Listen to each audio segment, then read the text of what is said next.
Yeah. Well, I'm not mentioning names, but oh, hang on, we're live. Oh.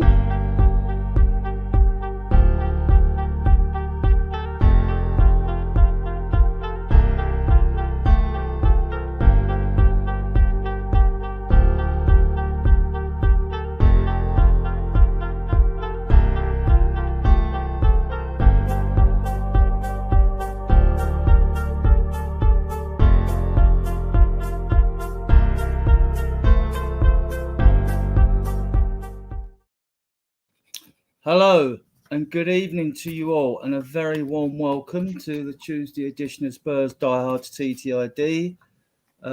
Tonight we have some good guests for you. We have topics to discuss. We'll be discussing obviously the transfer window. We'll obviously be discussing the incidents with Bentancur, Lloris and Bissouma recently, and see what my guests think about those varying situations that have happened. Yeah, we'll also be discussing who's left the club recently, future incomings. We're still rumoured to bring people in. So without further ado, I'll introduce you to our guests, and I'll start with AJ in the bottom left corner, who's making his debut on the show. Hello, AJ. How are you? Yeah, I'm good. Thank you very much for having me on. And then we move up to Colin in the top right corner, a guest. Colin runs Talk and Ball podcast. Colin, how are you? I'm doing great. Having a really good day. It's my day off. You can't beat that, so ready to talk football with some of my favorite people. And we have my regular cohort here, Mark, Mark, who's a mod in our wonderful group. Mark, how are you? It's all good, Adrian. All good. Thanks for having me on again. Yeah, it's all good. I would have played the musical intro, but they've disappeared off my screen for some reason. That's something I'll have to sort out later. Right? I did wonder why that never come on. Yeah. I mean, I don't know what happened there. So we'll start with, I'll come to you, AJ. I mean, Bissouma has made a big fool of himself, really, by videoing himself and posting it in social media of him using nitrous oxide, what's commonly called laughing gas. And naturally, it's created a bit of a storm, as if this club needs another incident like this to deal with. What's your take on it, AJ? Well, I mean, I've seen differing views on different shows and just generally across all social media. There are some people that think there's nothing to it. It's just him falling about. I have the completely opposite view. I think that he is a role model to thousands of young, impressionable people. He is representative of our club. By anything he does that is talked about in the media reflects on Tottenham either positively or negatively. What he did, you can debate whether or not it should be legal or illegal. You can debate that. You can say it's not as serious as some other banned substances. I get that. But the fact is, what he did is technically illegal. And not only did he do it, he videoed himself doing it. Not only did he video himself doing it, but he posted it on his Snapchat for who knows how many people to see. It's embarrassing. It's an embarrassment to the club. It brings the club into disrepute. I remember there was the issue when it was in the public eye, because you had loads of young teenagers doing it, and they were becoming very ill. Some of them passed away. It's a serious issue that a professional athlete and a role model should be very, very aware of. I think we get him gone as soon as humanly possible. I don't want a player like that representing our club. I don't want the youth that we've got coming through that should be looking up to these seasoned professionals, your Mikey Moores, your Lancashires, your Bergvals, your Greys. I don't want them coming through looking up and wanting to emulate people like that. Absolutely not for me. It's a hard no, get him gone. Colin, coming to you, what's your take on the Bissouma incident? I don't know. It's a complicated situation. I mean, Tottenham are by far not the only team to have, players that have had this specific problem. And in fact, if we just look back a couple of years, Kyle Walker got caught doing the same thing, I believe, when he was still at Tottenham. Something that I brought up to people, and they've said to me things like, well, Kyle Walker was a good player. He actually did stuff for the team. I think that's completely wrong, and I don't think you can view it like that. I think that is, not a good way to look at things. If they offer more to the club, give them more leeway. I don't think that's a good way to look at things at all. It's definitely not good. I will say that, everybody makes mistakes. I think that, everybody makes mistakes. All these guys, I don't think it's a Tottenham problem. I think it's a young millionaire problem. These guys are regularly tested for substances. Nitrous oxide is a substance that doesn't show up on tests, which is why I think they do it. He definitely shouldn't have been. I can't believe. So to me, the doing it is not half as stupid as the videoing it and pushing it out onto your own social media. That's absolutely insane. I can't believe he doesn't have better people in his life telling him that at least don't do that. But no, it's a complicated thing. I think that substance abuse among footballers in general is a lot more widespread than we see. We only hear about the cases where people get caught. We only hear about things like this. But I think it's a really widespread thing, and I think that we should, as a community, or as fans, as people, as human beings, should focus on making sure that footballers are okay and getting the care and stuff that they need. This might be the end of Bissouma at our club. Very, very well might be. But I do still think that, I don't know, he's a human being and deserves a bit of leeway. We all make mistakes, but I do agree with AJ. AJ brings up a great point about the role model aspect, about how there's people looking up to him. And then I'm not here to argue what drug is worse than another drug, but we have, people, if players were going out and getting, going out and having some pints after matches, that's bad for you as well. That's bad for alcohol is poisonous to every cell in your body, yet that's okay. And I'm getting into the point where I'm arguing like what's okay and what's not. And I didn't want to do that. But yeah, it's just a very muddy, complicated situation for me. I'm not happy about it. And I'd rather not have criminals on my team. We make fun of players from other teams for this type of thing. And now it's happening to us. It's not a good feeling. So, right. You mentioned alcohol, so I'll stick with you on this. We have had the incident previously. Well, have clubs made a rod for their own back by doing this? Because there have been incidents with other players at other clubs with other things, and like they've not exactly been handing out, harsh punishments as such. I mean, Lloris got done for drink driving, didn't he? Dele Alli got done for laughing gas as well, and both of those were taken back into the fold. Bissouma as well. So what's your take? Do you think we compare these incidents, or we don't? We treat them all separately. I think that I kind of think there needs to be some consistency among how the club handles things. I don't think that we can, because people are right. Bissouma hasn't offered near as much to the club as Lloris, as as other players, but I don't think that should matter. I think that there needs to be rules in place, and I think that they should be the same for everybody. If the club ultimately decided that Hugo needed some help, needed, an arm around the shoulder, needed, the personal driver, all of that, I think that the same considerations should be applied to Bissouma as well. It's just a tough thing. And when people are like this, it's not because things are going great for them. It's not because they're at a wonderful place in life. Usually when people who seemingly have it all start doing silly, stupid things like this, it's because behind the scenes, things aren't what they seem. There's mental health issues perhaps going on. I just think that if we're gonna, I just want some consistency across the board. I just want to make sure that people are okay. So do I think he should be punished? Yeah. And he might be legally punished, because now I think the difference is when Dele and Kyle Walker were caught doing the balloons, it was not illegal at that point in time.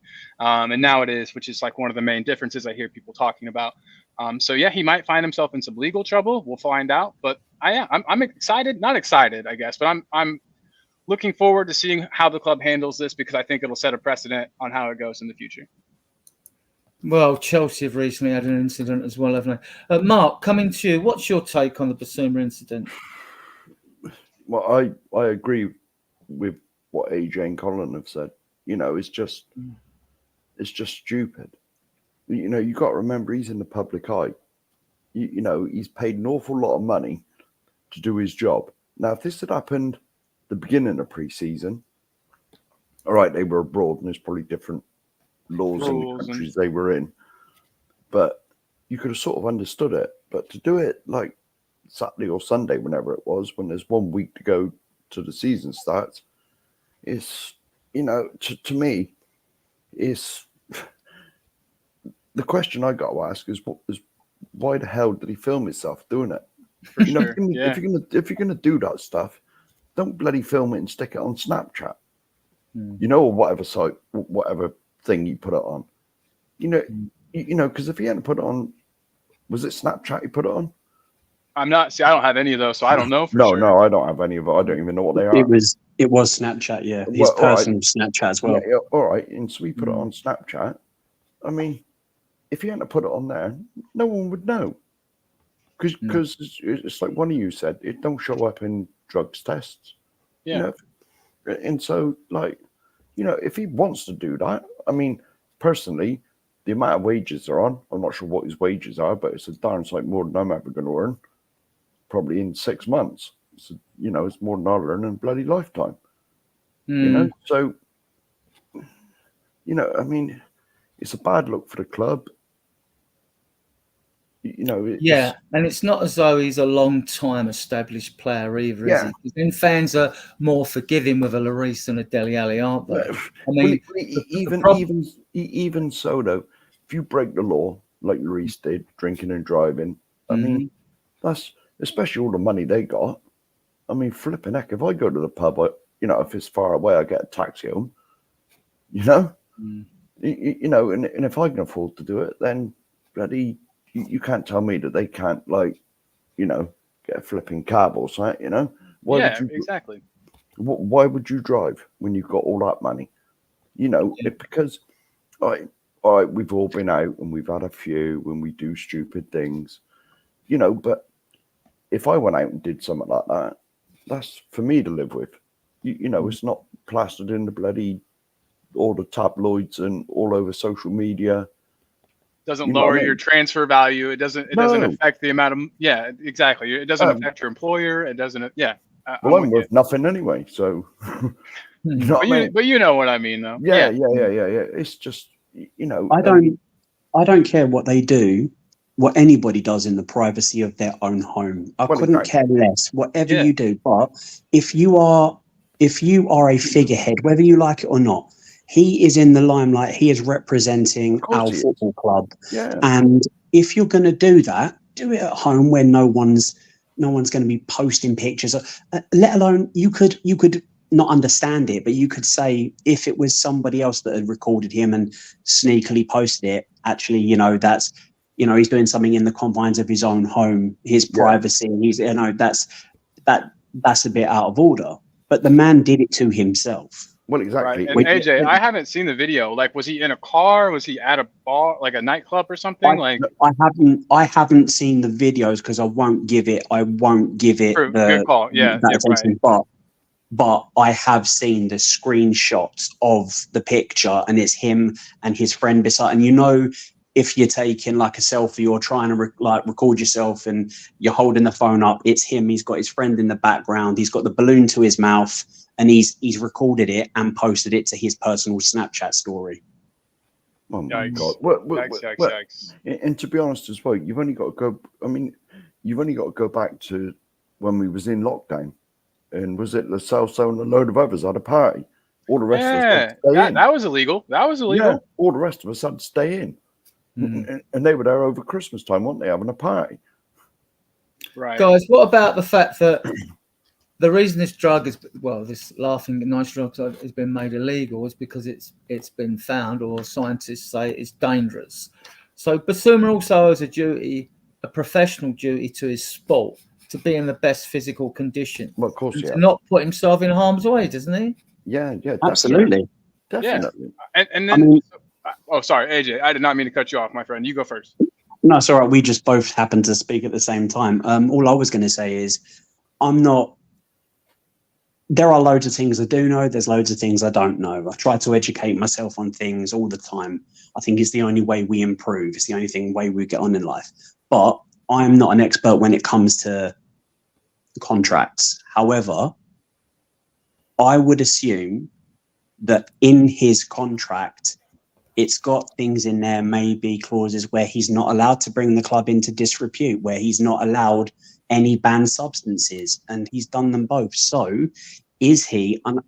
I know when you're talking about elite level sport, it's a bit difficult. It's not like if any one of us broke a contract at work, we'd get sacked on the spot for doing it. I mean, there are loopholes and there are ways around it, but surely there are repercussions for his actions, right? Yeah, it's gross misconduct. It will definitely be gross misconduct in his contract. It's just a question of how the club address the situation. I mean, like, do you guys think it should? I mean, fining a millionaire, fines. Do you think it should be fines? Do you think it should be suspended from the Leicester game? I mean, what would you like to see? I mean, I personally would like to see him donate a large chunk of money to a drugs charity. That would be. Yeah, one of these, and maybe go to one of these groups. Counselling, yeah. You think you should counselling? But generally be seen to be doing a lot to help. I've never been like an addict or anything like that, but be in the community helping these people. He's got to make a real statement to say, look, I fucked up, I did wrong, I messed up, this is how I'm going to fix it. I like that. Yeah, what doesn't particularly help Bissouma's form is he hasn't exactly been in sparkling form for us for the latter half of most of last season, and even in the pre-season he's only shown glimpses. So the fan base were already on his case anyway, because some are saying he's rubbish, he ain't good enough and whatever. And now he goes and does something like this. I mean, like, it's such a crass thing to do. Truly is. And I really quick, I want to say something, and I don't want to seem like a nerd, but I am. So back in my youth, I really enjoyed like reading up on stuff, and nitrous oxide was a thing that I like read up on. I don't know, you like AJ was saying, you learn about things. From what I understand, and perhaps there's the scientists that made the laws understand it better than me, but unless you're doing like absolute disgusting amounts of nitrous oxide, it's not really going to have a whole lot of effect on you, which is another reason why athletes and stuff do it. It doesn't give you a hangover like alcohol can, but it does deplete your body of vitamin B12. Pretty bad. And sorry, AJ. Tablets for that. I take tablets for that, so maybe I've been doing it. See, hey. Mark, no, but AJ. Can I quickly read something? It's just so it says here, nitrous oxide, and then it's got the various nicknames for it.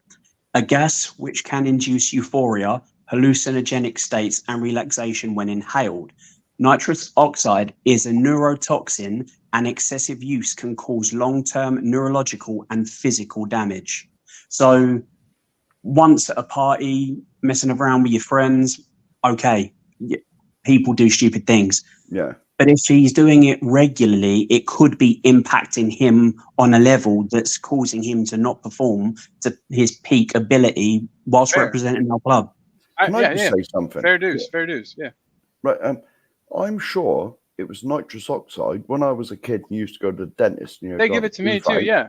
I get it. Yeah, you had the mask, and they sort of put you under to rip one of your teeth out because they couldn't inject. But the difference there, though, but the difference there, I think, and this is me being a nerd again, is that with that they're mixing in a certain amount of oxygen with it. Yep. So like you're getting not just the concentrated stuff, but when those guys are doing the balloons, it's just the nitrous oxide, and so it also deprives your brain then of oxygen. You got to think, because you're not, what you're breathing in isn't oxygen, but your body thinks it is. So yeah, there's definitely complications, I'm sure. And sorry, I wasn't trying to make light of it. I was just, no, you're right. Like what you were saying. If it's a thing that he does at a party once, or very seldom that it's not a big deal. But yeah, it absolutely nerve damage, I think, is one of the things that it causes. For And- medical purposes, it's mixed. It's not in its pure form, and plus, I it's see. administered by somebody who is trained to do so. Well, of course, yeah. Well, I Ange was would have gonna been say, fuming. I'm not even sure if they use it for kids anymore. They use it for adults still because they gave it to me. But yeah, no, good points all around. This has been a really, really good talk, you guys. Yeah, well, Ange will have been fuming, wasn't he? What he tried to do, because we were led to believe he had a bit of a party animal reputation anyway, even when he was at Brighton and that, right? So he comes here. He was a cheap buy, 25 million for a player of his talent. But then again, it's supposed talent, alleged talent. So now he comes here, and Ange tries to turn him around by giving him more responsibility and say, look, we want you to be, father figure to younger players, blah, blah, blah, and all that. And then he's late for training. And we hear this as fans, right? And if he was like tearing it up on the pitch, fans wouldn't be. But he's going to be under so much scrutiny from now onwards anyway. And the club, I mean, like, they must be shaking their heads in disbelief. I mean, the board and the club have made enough PR blunders. Now you get players bringing the club into disrepute on top of that. Yeah. I mean, it just exacerbates everything that goes wrong about Tottenham, really. Like when things are going wrong, when things go wrong at our club, they go wrong. And after the next PR blunder and the next player brings you into disrepute, you sort of think, well, the next one is only going to be 5 minutes away as well, because this has got to stop, though. Personally, I don't think we would sell the player, but I mean, because we got to get a player in to replace him. But I was always under the suspicion that, like, he was under Ange's watch for life for this season anyway, and if he didn't perform, he could well find himself out of door in January or the new year. I don't know what the club are going to do about this. I can only guess. Personally, me, I wouldn't. I wouldn't play him at Leicester. I'll come to you guys on this as well. I'd go with Bentancur, Basuma, and Sarr instead. Before I was going to go with him because Ange started with him and Sarr and Maddison in a few of those pre-season friendlies. So I was thinking it'd be Maddison, Basuma as the 6 and Sarr. Now I think Bentancur is going to take his place. I think you've got to make an example of him. Right, he's got, and I think the way to punish the player is to not play him, whether you fine him or not. Fines not enough. Other than that, unless you go down the draconian route, get someone in midfield during this remainder of this 3 weeks of the season, 1 week before the season starts, well, less than a week, Saturday, but Monday for us. Then you're not going to commit economic suicide. I mean, Chelsea didn't do it with Enzo Fernandez, and he cost them 85 to 100 million, didn't he? So, like, you're just not going to do that. It is hypocritical. We are being hypocrites, but so are all the other clubs because they've all done it before, right? Yeah, exactly. So, I was going to ask you too. Which club hasn't had a problem? Players with problems. I was saying, I think it's a young male millionaire problem a lot of the time, and I don't know what the answer to that is. That's that's somebody else's job for sure. But they do need to be doing a better job, I think. With some of these guys, especially people that come from nothing and then like, and then you're so suddenly thrust into this life. I don't know. I just wish that people had other better people in their life to look after them, but that's its own thing, but for me, it's if you sign a professional contract with a big team like we are supposedly, like you've got to say to yourself, right, I'm going to make a shed load of money here if I'm good enough. But as soon as you sign that first contract, you've got to think, right, I can't do that. You know what I mean? I can't, because now I heard this on another show. All the youngsters, like your Mikey Moore and all the youngsters, they would have been trained what to put on Facebook, what to put on Twitter, what to put on Instagram, and all the rest of them. I don't even know what they are. You cannot step out of line when you're it doesn't matter who you are. Yeah. If you're I a get- professional footballer, the spot. Well, put it this way: my local team is in the Conference League, and the owner was caught thumping someone in a local pub. It was all over the place. In my local team's only a conference team, Mm, and the owner like smacked someone in a pub, mm, and it was everywhere.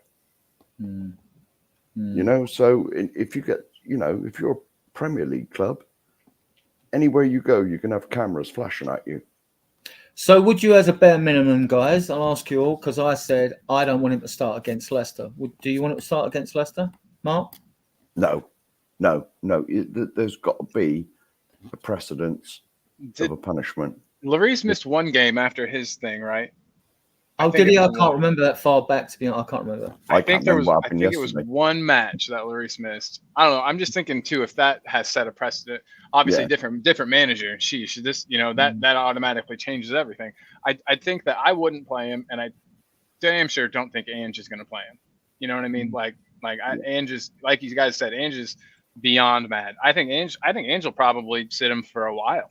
A good while, as long as he can, Yeah. until he can't anymore, because we either need him on the pitch or because you know what I mean. I think that I don't know. Ange doesn't seem the type to put up with that. I think managers can become a bit all too forgiving when a player's got the skill set that he's got. I think that same happened with Ndombele to a certain but lesser extent. Yeah. And I think Ange will be fuming about. I mean, he's broke his trust, isn't he, AJ? Absolutely, 100%. I mean, you do have to.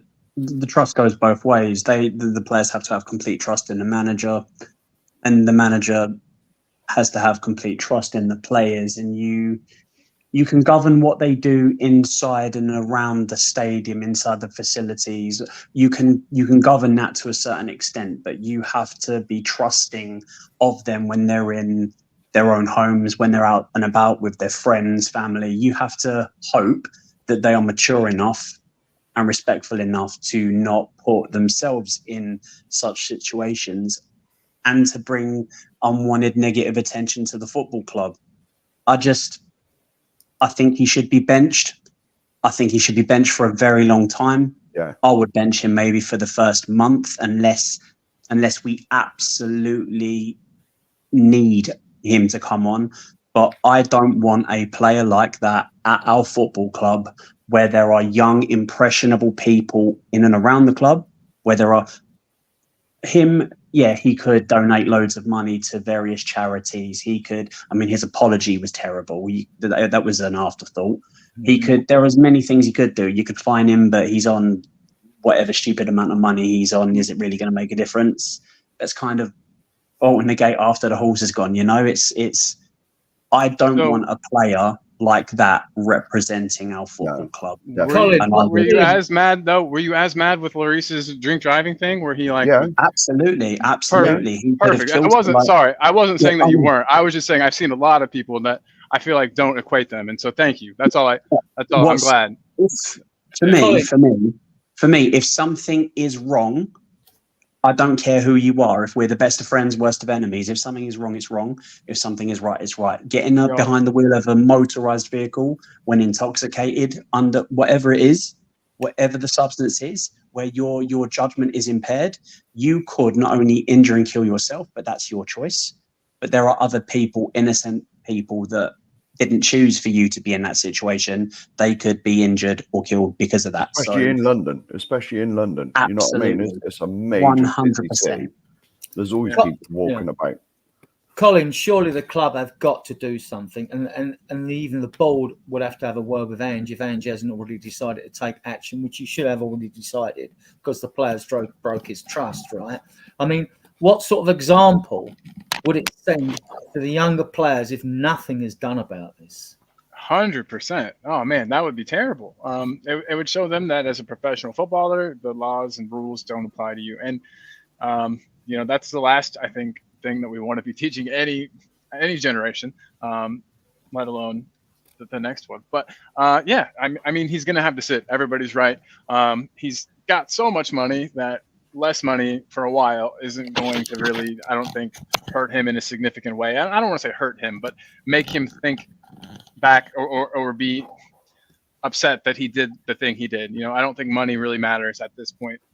So yeah, sitting is the only thing that I think can do it, because these players want to play. We know that he wants to be out on that pitch, or at least we hope he does. Okay, we'll finish on what we think the punishment should be, and then we'll move on. There's lots of things we've got to discuss.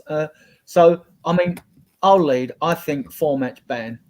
Colin, what would you say? Fair, yeah. 4-match ban sounds good. Too easy, too soft, or what, Mark? Is this from the league, or is this what the Premier League? It's from me. It's from me. Spurs die hard. This is Spurs die hard.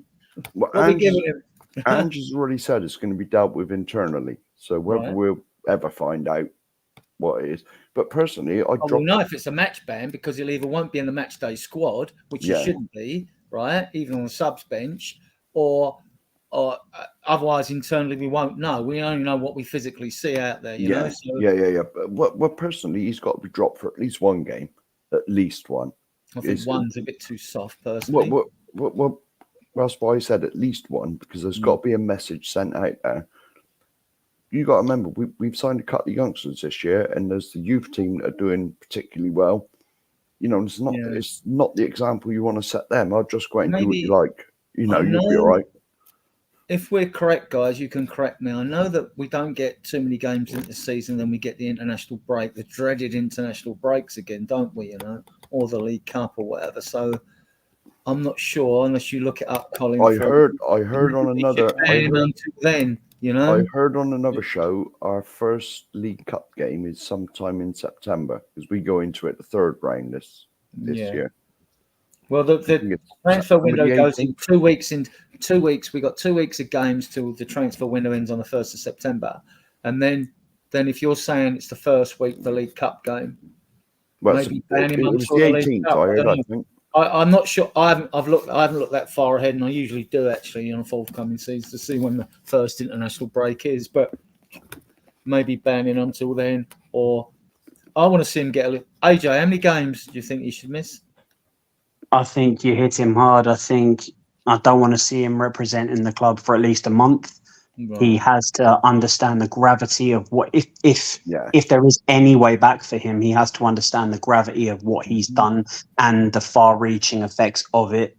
He has to. I would get him to make a charity donation. I would fine him and suspend him. But you need to make sure that it is abundantly clear to everybody at the club, especially these youngsters coming through, that such actions you will be penalized for them. There's not going to be, it was a silly mistake. Making silly mistakes when there are no cameras on you. Make your silly mistakes in the confines of your own home. So I think he needs to be made an example of. I'm glad that he doesn't. I'm glad that his problem isn't worse. So there's like a major celebrity in the United States, Steve-O from the show Jackass. You guys might know. Oh yeah. He had a terrible laughing gas addiction. He had like dentists quantity tanks of it, and he would just like rip off of them. And there's horrible like videos. There's a documentary of it, and he was like talking to demons and being literally insane. So it definitely can develop into a very bad. Yeah. He was addicted. Yeah, and I looked up earlier before the show, and there was a story about another Premier League footballer from 3 months ago who was found to be addicted to nitrous. Let me find that. There was no names. I couldn't find any names, obviously, but yeah. Guys, if you want to, I don't want to take too long with this. Yeah, let's move on to another issue, which has got Spurs fans up in arms a lot. I'm sorry, Adrian. Go on. Need to put a question in. I'm sorry. Listen, name okay. That one. Name me one Premiership club that has had one player that has caused an issue, sometimes in a football career or off the pitch. Well, we know about infidelity, don't we? That's common in life enough. Well, and the drinking. But gambling, we know players that have been involved in gambling problems. Drinking as well was a big problem. And Yeah. marijuana, I mean, you go back to Rio Ferdinand, who got a ban for that, and you got caught. I bet there's loads more that have done Yeah. it. Yeah. There was lots of rumours about players on Charlie, cocaine, weren't there? Yeah, Lots of well, rumours. Liverpool, Oh, yeah. rumours. It was alleged Merce. rumours. It was Merce, wasn't it, with the coke? Merson, you had Robbie Yeah. Fowler. There was rumours Yeah, about that's him. it. Wasn't it? Fowler as well. Yeah. Fowler as well, There's- crawling so- down the. Look, with the amount of probably cocaine that's in society nowadays, it doesn't surprise me at all. Oh, You but know, it's When there's years actually ago now. signs about it, there's signs about it at the airport. At the airport, it says take your cocaine out of your bag. You can't bring that through through security. I'm not even joking. So yeah, Mm. that's wild. The world's a weird place. We live in a strange world, you guys. But We do I'm- these days. I'm glad I'm here with you guys, though. At least I I'm mean- with my friends. look, all human beings are flawed, right? We're all flawed. But the point is, these guys, they're paid top money Yeah. to set an example, to be professional, you know, and they should know without you pointing the camera on yourself on social media that your every movement is being watched. The press want a story, Yeah. you know, and let's be fair. I mean, they love stories about Tottenham, particularly, don't they? I mean, if I'm sounding biased, then I am, and good, because I've always believed it, Should right? be, They've always yeah. got every excuse to have a pop at our club, right? Right, I want to talk about another issue that's got me going, and probably the whole fan base, right? Right. For those of you in the chat that don't know, right, I'd love to give you all information, right? For those of you that don't know, we have 6 first-team coaches, right? You have Matty Wells, who was an ex-player. He's now took over from Curtis, who went to Birmingham with him. You have Milo Jedinek, who was with Ange before. Ryan Mason, one of our own. Then we've brought in 2 more recently, Nick Montgomery and Sergio Romando. They were with Mariners in Australia, successful out there, and they worked with Hibs in Scotland and the Scottish under-21s. And we have the goalkeeping coach, Rob Birch. 6 coaches. And fans are saying, why haven't we got a set-piece coach? Well, for me, we don't need one, do we, Colin? These coaches should be doing their job, sorting out our defensive frailties, yeah? Yeah, I see where you're coming from 100%. I think where the fans are coming from is, you remember when we had that set piece specialist coach, and we were scoring a lot more like headed goals. I know we're talking defensively now, but we were scoring more headed goals, and I think we looked better on set pieces as a whole. And so I think that's why people are calling for that. It's just because it's the most recent time that we were not terrible with set pieces is when we had that set piece specialist coach. And again, I don't even know if he did defensive set pieces, but so I think that's why people are calling out for it. But for sure, I mean, with the amount of coaching talent, the amount of, footballing IQ that's out there, these guys have accumulated minutes of all these people, all the minutes they've played. They should understand how to, I think, set these guys up for set pieces. And if they don't, then maybe trim the fat a little bit and get a set piece coach in if we need one. I mean, the decision has to be made. Do we need one or do we don't? And if we do, get one. If we don't, these guys need to make it work. You know what I mean? It's just strange to me that it hasn't been addressed in any fashion. Like, I don't know. I get what you're saying though, Adrian. 100%, they should be able to, but it doesn't seem like they can do it. So, Mark, what's your take on? We got 6 coaches, and surely they should be able to sort set pieces out for us. Now, I was going to come on here tonight and go absolutely mad. You can. It's allowed. No. I've been calmed down. I have been calmed down. Mm. I was going to go mad about the game on Saturday Mm-hmm. with the defending because, but then I watched Alistair Gold put a video out, and I watched it of yesterday or today. I can't remember. Golden guest, yeah, or just gold? But no. It was Ali Gold one. It was just Ali Gold. good old Ali G. Yeah, and he said in the second half when we did have our defence as it's going to start, we didn't concede a goal, and I thought he makes a good point there because the 3 goals we conceded were absolute. I was going to come on here and go mad because it was shocking, This zonal stuff has got to stop. It's got to stop. Why you just can't pick a man up and stick with him wherever he goes is beyond me. Because, in all fairness, the player that scores the goals, right, he's going to be in a zone, but he's a man. You got to man mark. You don't mark an area and hope that someone runs into it. So I was going to go mad on that, but as far as the coaches go, I mean, the one that you alluded to, that was a Spanish guy Yeah, they're a pair. or Italian Nick or Montgomery, Italian guy. Scottish, and Sergio Romano, I think he's Portuguese. No. What with the Italian guy that we had last year? He only did the attacking ones anyway. Yeah, he was only. Yeah, he was apparently. just. But like, I remember So, that fellow, but I we mean, let him go with Conte. to me, the way we, you know, allegedly, I don't know. I'm not a great tactician on the game, but Ange does zonal marking. He's got to stop that and just say, right, you know, or the back four and whoever comes back, some of the midfielders, right, you take him, I'll have him. You know what I mean? And, you know, and you don't want to put the smallest on the biggest. You know what I mean? You've got to sort of match up with an opponent and then try and beat them. That's the way defending's always been.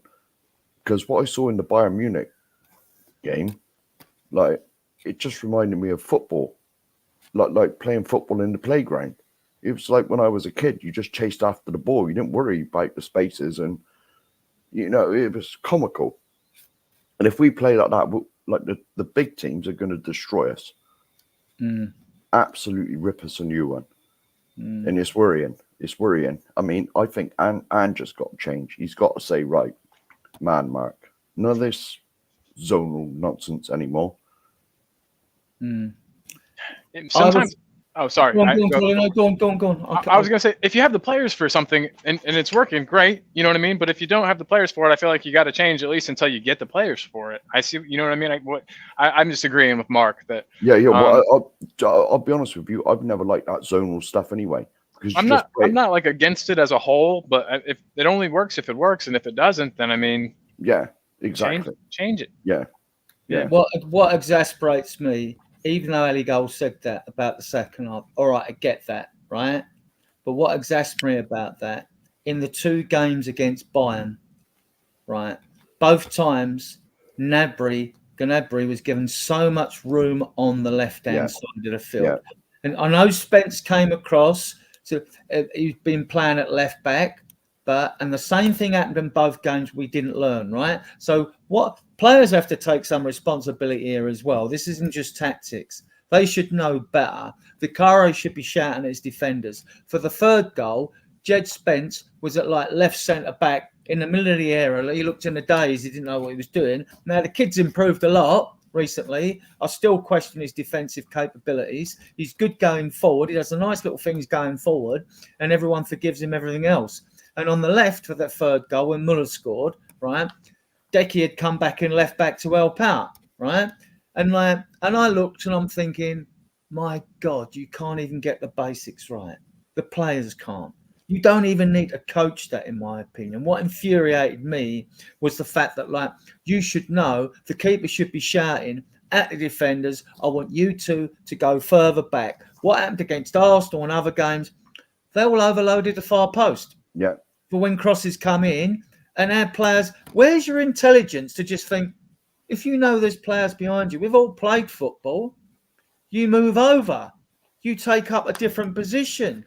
I mean, I don't mind Ali Gay saying that, and I get it. I'll make an excuse for Jed Spence because it looks like we're keeping him right now, and he's shown that there's a player in there, but he's got to improve. Listen, I was hypercritical of Porro when he first come here. You remember them first two games against Leicester away and Newcastle? He never even looked over his shoulder. He was never goal side. He never looked. The players always got the jump on him. And good job he's got some pace because sometimes he got himself out of trouble. But he has improved. He's improved dramatically. And technically, he's a superb footballer, right?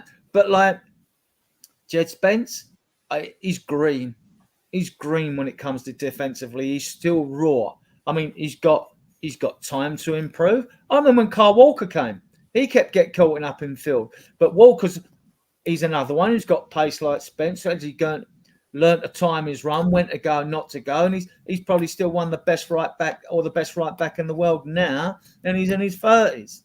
But no, Jed Spence for me, if he still went in this window, and we'll come on to transfers later, and we're rumoring I wouldn't be heartbroken. I'll tell you, I wouldn't be heartbroken at all. You know? I would be because he's been played out of position. He's been at left back. He's not a left back. Right. He's a right back. That's where he needs to be. None of this left back stuff because he can't do it. And I actually picked that team Saturday. I actually got a team right for a change. It's not often. It's rare for me to get a team right. You took great delight in telling me this on the phone yesterday. Well, the thing is, like, it's like what you got to try and do is think through the manager's head when you pick the team, not through your heart, because we'd all pick attacking players, and you know we wouldn't have a defender on the bench. It'd be full of attackers, like, you know what I mean, like, because that's what we're like as fans. That's the romancing. AJ, you with us? You muted? Yeah, I mute myself so that I don't interrupt. Fair enough. Your take on Spence, go on. If memory serves me correctly, up until around about Christmas last season, we hadn't conceded a set-piece goal, had we? No, not one. Then we conceded. And then after Christmas, the floodgates opened because teams very quickly figured out that we were very susceptible to them. Vicario isn't strong enough. He doesn't come. He doesn't clear everything in his path. And zonal, I cannot believe that any manager in the world would think that zonal defending is the way to go. Yeah. I would have thought that because of everything that happened towards the end of last season, this preseason it would have been sorted out. But we saw in the Bayern game, especially the last game, the set pieces are still an issue because it did look like they were trying to go man-to-man a little bit. It looked like some halfway concoction between zonal and man-to-man. But for me, all zonal does is it complicates things because, oh, hang on, the player left your zone and ran into my zone. He was in between zones. Who picks him up? If you go man-to-man, you can then pinpoint, right, Porro, that was your man. You let him get the run on you. He scored.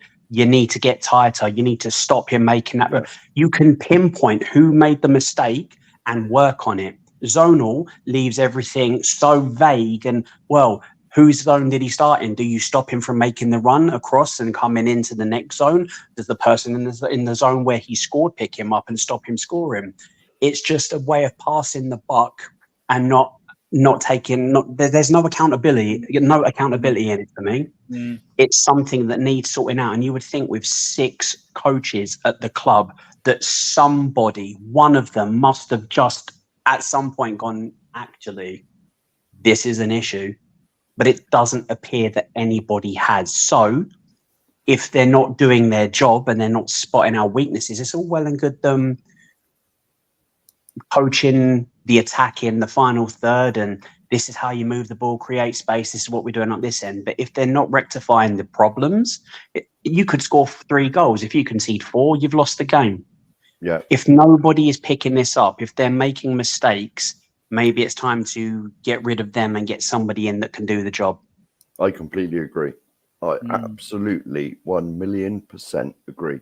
Because if we carry on this zonal stuff, I said when it was my go, it's shocking. The defending in that first half against Bayern was shambolic.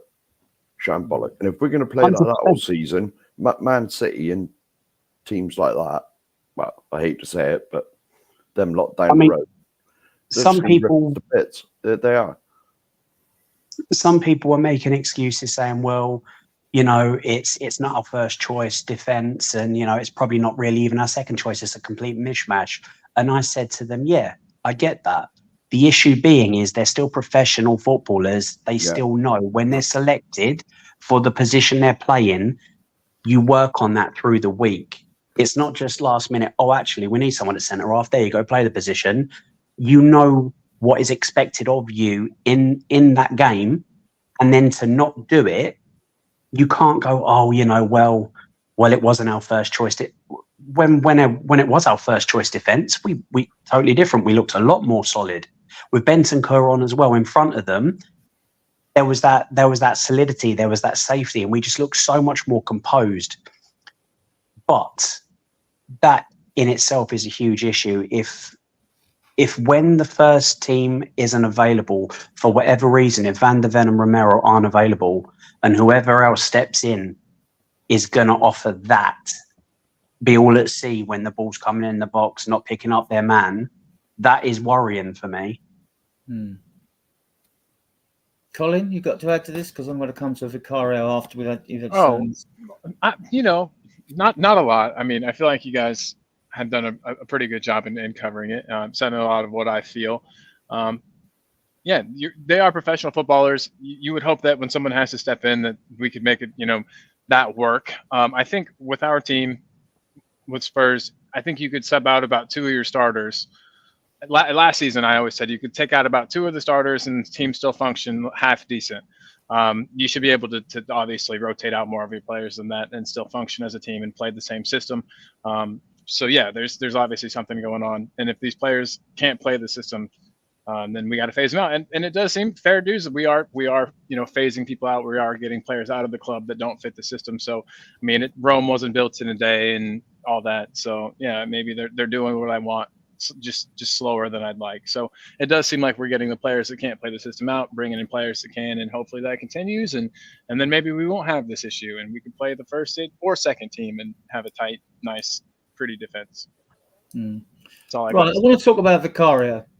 Right now, he was my favourite. Now I'm going to criticise him, but he was my favourite player last year. I'd have given him my man of the season. The reason I'd have given him my man of the season, and I know that Romero and VDV were more sexy amongst the Spurs fans, especially VDV getting them goals and things like that, and I get that. But VDV was out injured, Romero had a suspension, but Vicario played every game. And I thought without his saves, we would nowhere near have got fifth in the position. He is a first-class goalkeeper.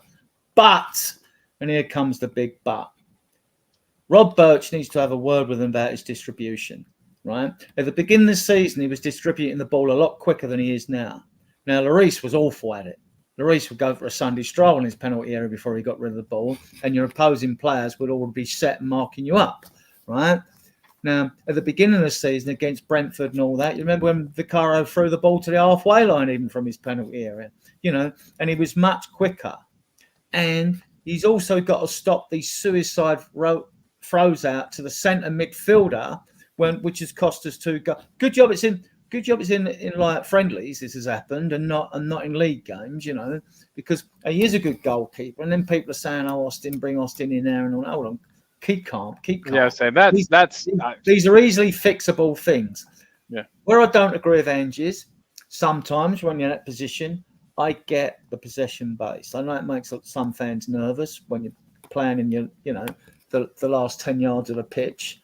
It makes them nervous, but it looks good when you really play out and get upfield. But my my instincts sometimes when you are in an awkward position where you're going to make that throw.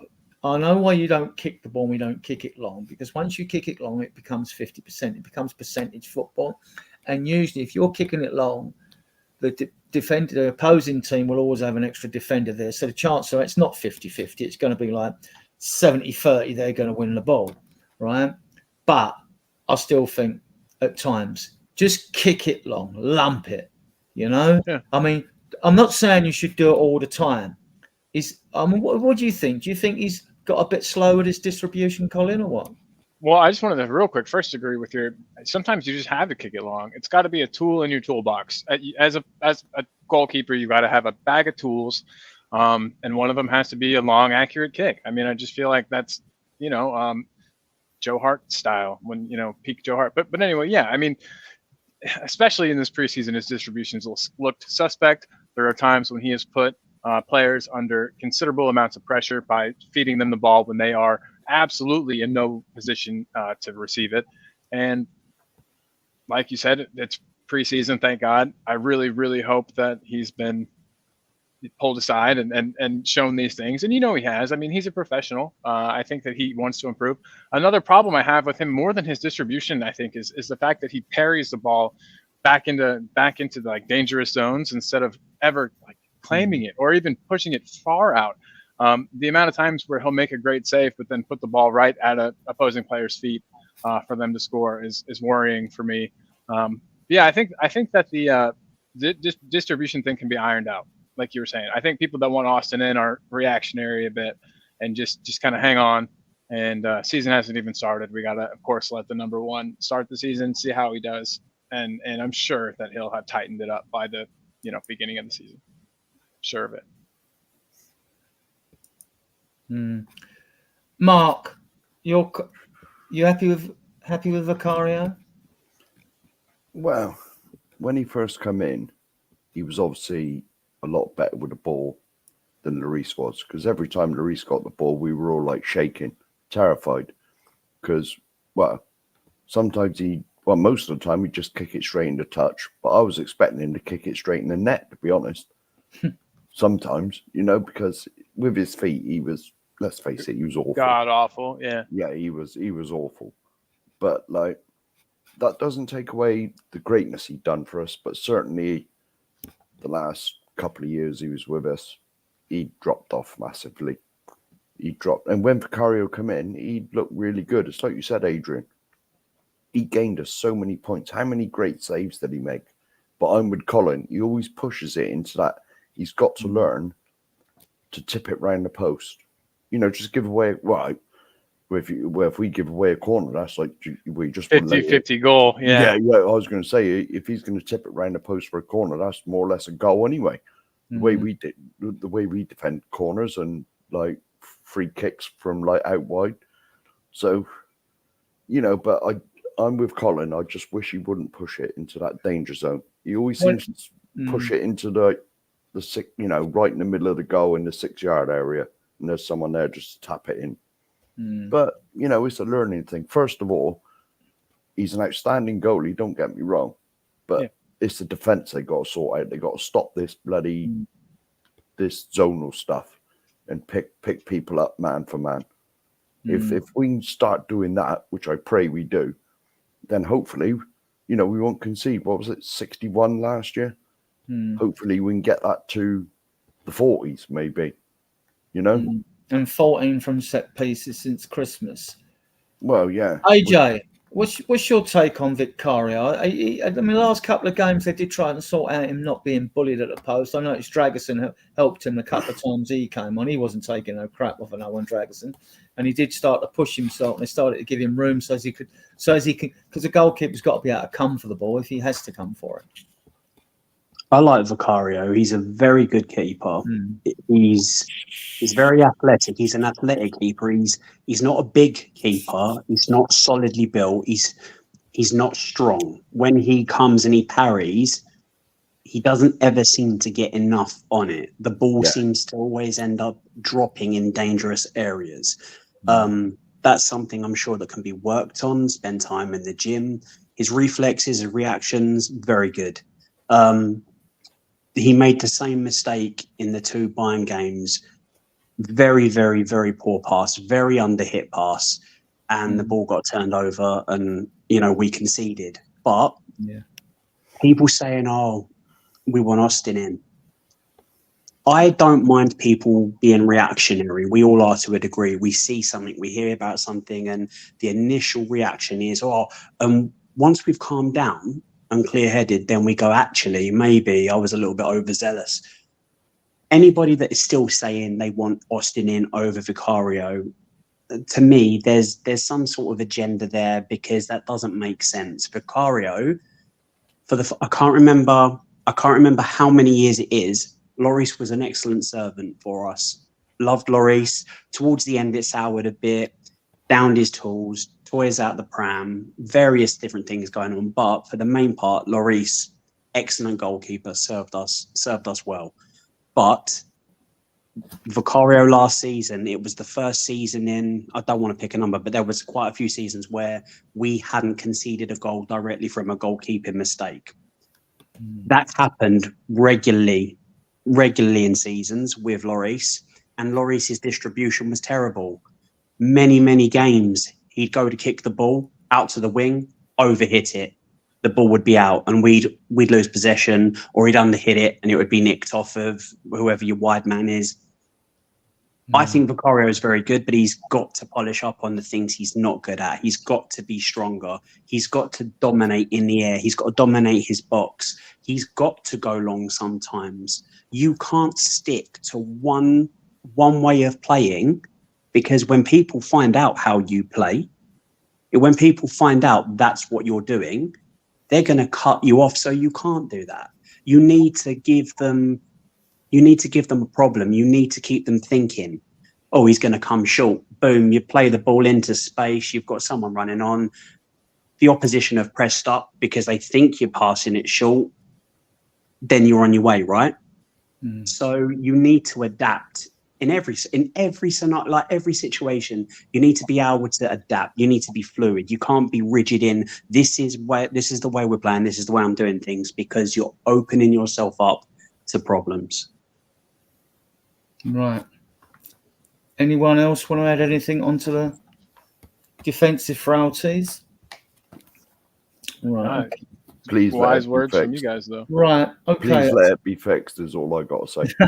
Oh, they'll be working on it. They've got this, they'll be working on it. I've no doubt of that. Right. Okay. Emerson's transfer's confirmed. Mark, your take on Emerson's stay at Spurs? Well, he did his job. He did his job. There was loads of fans like, I understand he never fitted the system because he doesn't. But will he go to Madrid and do a job? Yes, he will. He's because I'm pretty sure we bought him as a right back, hang on, get the bloody words out, a right fullback Mm-hmm. or wing back. Wing back is the correct word. Mm-hmm. And he was asked to play right fullback, which is two completely different positions. Yes, he was rubbish going forward, but defensively he was always all right. I mean, look at the games last season when he had to step into the centre.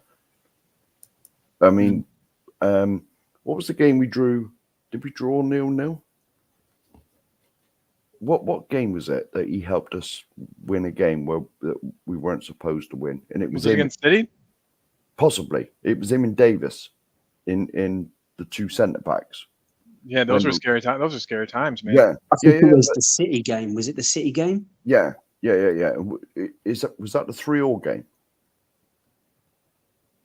I'm not sure. I just know it's City. Yeah. But he did a job on it. I understand he doesn't fit the system. I understand that. And I wish him all the best in Madrid. Yeah, go over there and smash it, mate. And you got to remember as well, he spent nearly £1 million of his own money trying to fit the system, getting himself bigger, stronger, fitter, whatever he On did. that, Mark, do you think he should demand his money back? Well, no. Well, no. Okay. Well, no, that's a bit harsh. I mean, to be honest, I never had a problem with him. All right, he wasn't good enough for what we want, but I wish him well. I wish him well. I hope he goes to Italy and smashes it. As long as we don't have to play AC Milan in the Europa League. I'm not sure what they're in. They're probably in Champions League, aren't they? So we won't have to play them. So that's all good. Right. My take on Emerson, I just thought, look, athletic in a defensive system, it would work. He's got all the attributes for that. His distribution's poor in the final third. Just not good enough. Just not technically good enough. I wish him well. Like all players at the club, even if they're awful, or I think they're awful, while they're at the club, I'll always support them. Same for managers we've had that I didn't like. I'll always support them. No, I wish him well in his move. That's Emerson. Also, let's go on to some more. Right, I'm going to go down a bit further on my list here. The old run sheet. Yeah, the run sheet. Okay. Lo Celso, I think he'll be gone. He is a talented player. One of my biggest mistakes was raving about this guy when he first came to this club. I'd watched him play. I thought it was the best thing since sliced bread. Well, not the best thing, but I thought it was really good, and I was singing his praises everywhere. Just not happened for him at Tottenham, has it, guys? Colin? No, it hasn't, and it's been a combination of things. I think obviously himself and his application towards things, and then the system. And I think he's been one of those players who's been kind of a victim of this whole manager. Well, everybody's been a victim of the whole manager chop and change, system changes. But yeah, he's just never found a spot. Hasn't quite worked out for him. And I think that, he's still got plenty of time. He could have a really good rest of his career somewhere, and he will, I'm sure. And with both of the teams that he's linked with, or that you talked about today, him being linked with, I think he would do well at either. I kind of hope that he leaves the league and doesn't go to Villa and goes back to Betis. But yeah, I don't know which one of those is more likely either.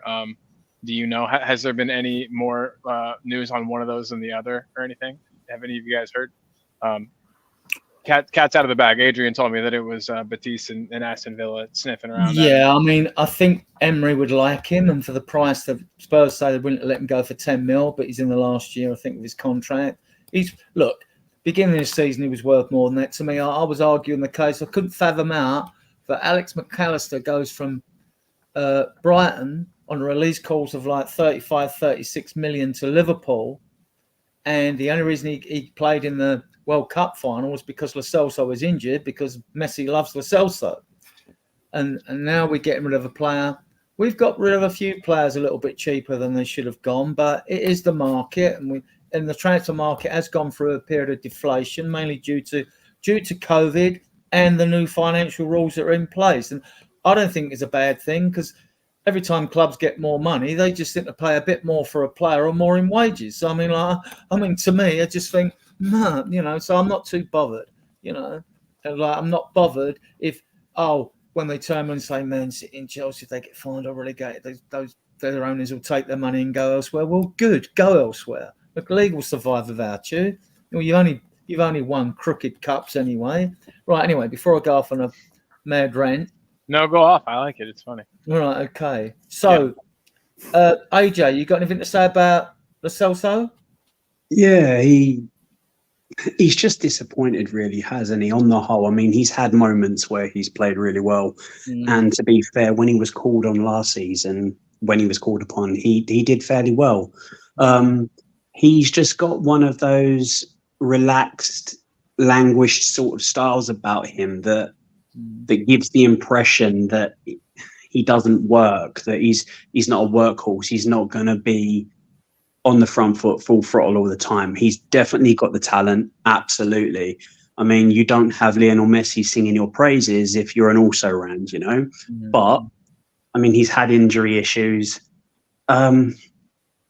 It's definitely, we need to get a shot of him. We need to try to make some money on him. But I think letting him go to Villa is a mistake, because with the right setup, he's a player that can hurt you and will hurt you. And I don't want that coming back. I don't want him popping up with assists and goals against us. Kind of like you didn't make the most of me. I didn't get my opportunity. This is what I can do. Get rid of him to Betis. Yeah, we might face them in European competition, but what is that, once or twice?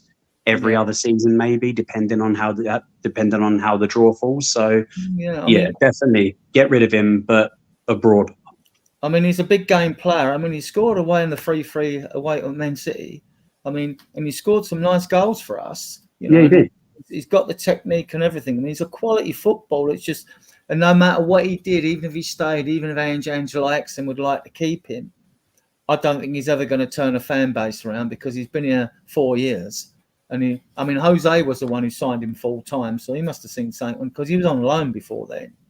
It's definitely, for me, it's definitely the style. It's almost akin to Berbatov style, where kind of like I can't really be bothered. The only thing about Berbatov is he produced nearly every single game and the fans loved him.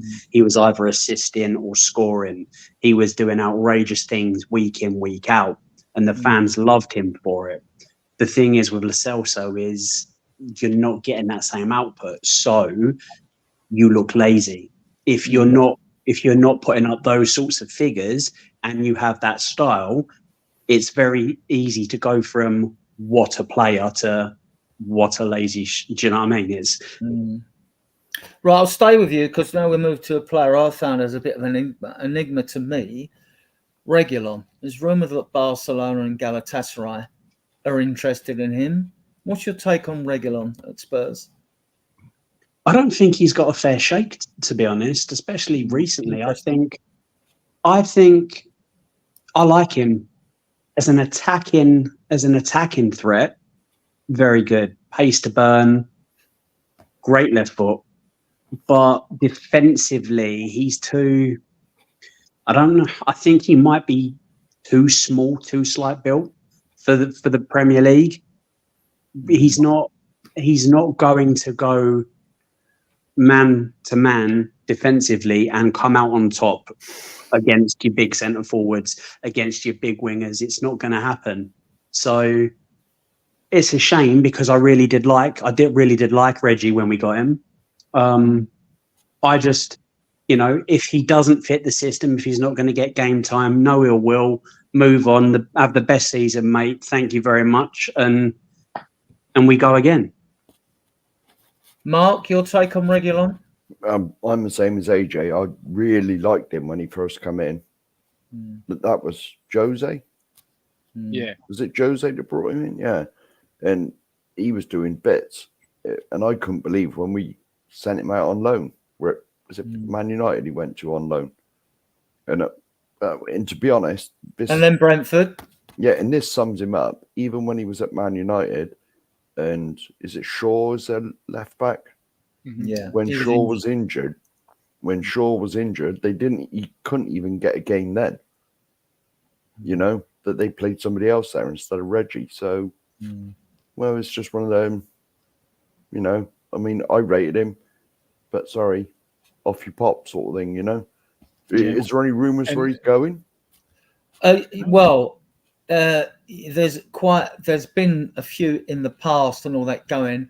I mean, I was going to ask Colin the question to answer it. I don't think there've been any problems getting rid of him because he's left-footed, and there's always a shortage of left-footed players.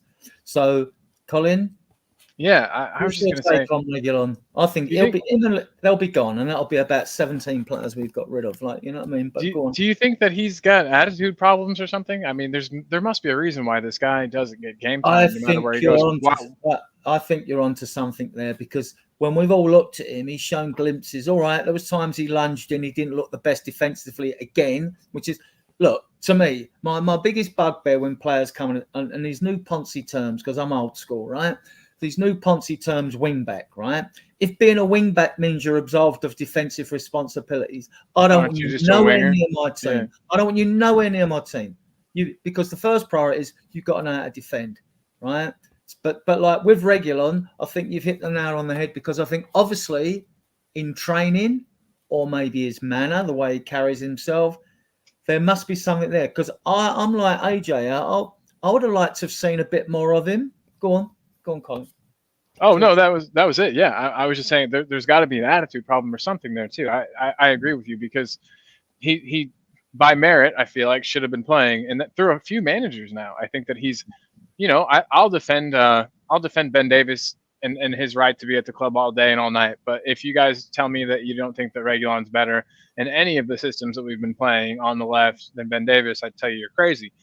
There's been numerous opportunities that he could have gotten in for numerous managers and on numerous loans, but he still hasn't. And so I just think that, cut ties, get money if we can. Something's up. Don't know what it is. We'll find out someday in a book or something. But he's got to have something going on. Is my thoughts. Good player though. Good player for sure. Really liked him, and beautiful wife too. So lucky for him. Apparently his timekeeping was poor. Thank you, audio, for that. Okay. That'll do it. Well, that's a sign of disrespect. And I mean, like, you get, we get in trouble at our jobs if we were late. So well, yeah. Let's talk about another thing the club haven't quite got right. Right. There's more. Right? Wait, there's more. Oh, of course, there's more. This is about. Now, I was wrong about this, because I went and looked at the roads, and I was actually corrected on Ali Gold's chat after I watched the video by people, because I was debating with them about whether Pape Sarr qualified, because he did 3 years in France, even though he was registered with us. I said surely he counts as academy homegrown, because we've only got now Niall John's gone because he was 21 in March. We've only got 3, the 2 goalkeepers, Austin and Whiteman, and Skip. So now it appears we've only got 3 academy homegrown. And then this is why you're getting a lot of rumours in the media about Carl Walker-Peters, Marcus Edwards at Sporting, and Noni Madueke at Chelsea, who don't look a bad player actually at Chelsea, a little bit I've seen of him, about us bringing them back to Spurs. Right. AJ, would you like any of them back? Would I like any of them back, or? Would I No. take them back if we were forced? No. Answer it both ways then, because I've got my own take on this, right? I mean, if you don't sort the academy homegrown for Europe out, it can affect how many you can have. Instead of having 17 in your European players in your squad, you may lose one or more or whatever. Now, would you sacrifice that? I mean, it depends on your mentality. Do you actually think that clubs nowadays need a 25-man squad? When I was watching Spurs in '81, you had a 14-man squad, 14, and only and only one substitute on the bench, right? So if we've got to hit certain criteria and we're short of an academy homegrown prospect, then you either have to promote one who is in that bracket or you bring one back. Kyle Walker-Peters is an absolute no-no from me. He did well at Spurs in spurts, and I think he's gone on to have a decent career, but I wouldn't bring him back. He was struggling to be at the level we were back then. We want to be moving on. We want to be heading up. So for me, Kyle Walker-Peters is a no-no. Yeah, and I like taller defenders. He's just a little under 5'7", you know. Edwards And 27 now as well, believe it or not. He's 27. Yeah, he's getting on a bit. Edwards and Madueke. Edwards, I compiled a little bit of a comparison. I don't usually do this, but I thought, you know what? I'm going to. Let me find it. So, Chiesa, people were saying we should go and buy, and I heard people say world class. Chiesa is not now, nor has he ever been world class. He's had one standout season. He's had another decent season, and the rest of the numbers have been meh. He's had injuries, so he's injury prone. And there's a reason why he can't find a club regardless of being 20 million. However, Chiesa, Johnson and Edwards, similar sort of games, with Johnson having played a few more. These are the stats. Chiesa played 134, goals 33, assists 24. Johnson played 143, goals 34, assists 22.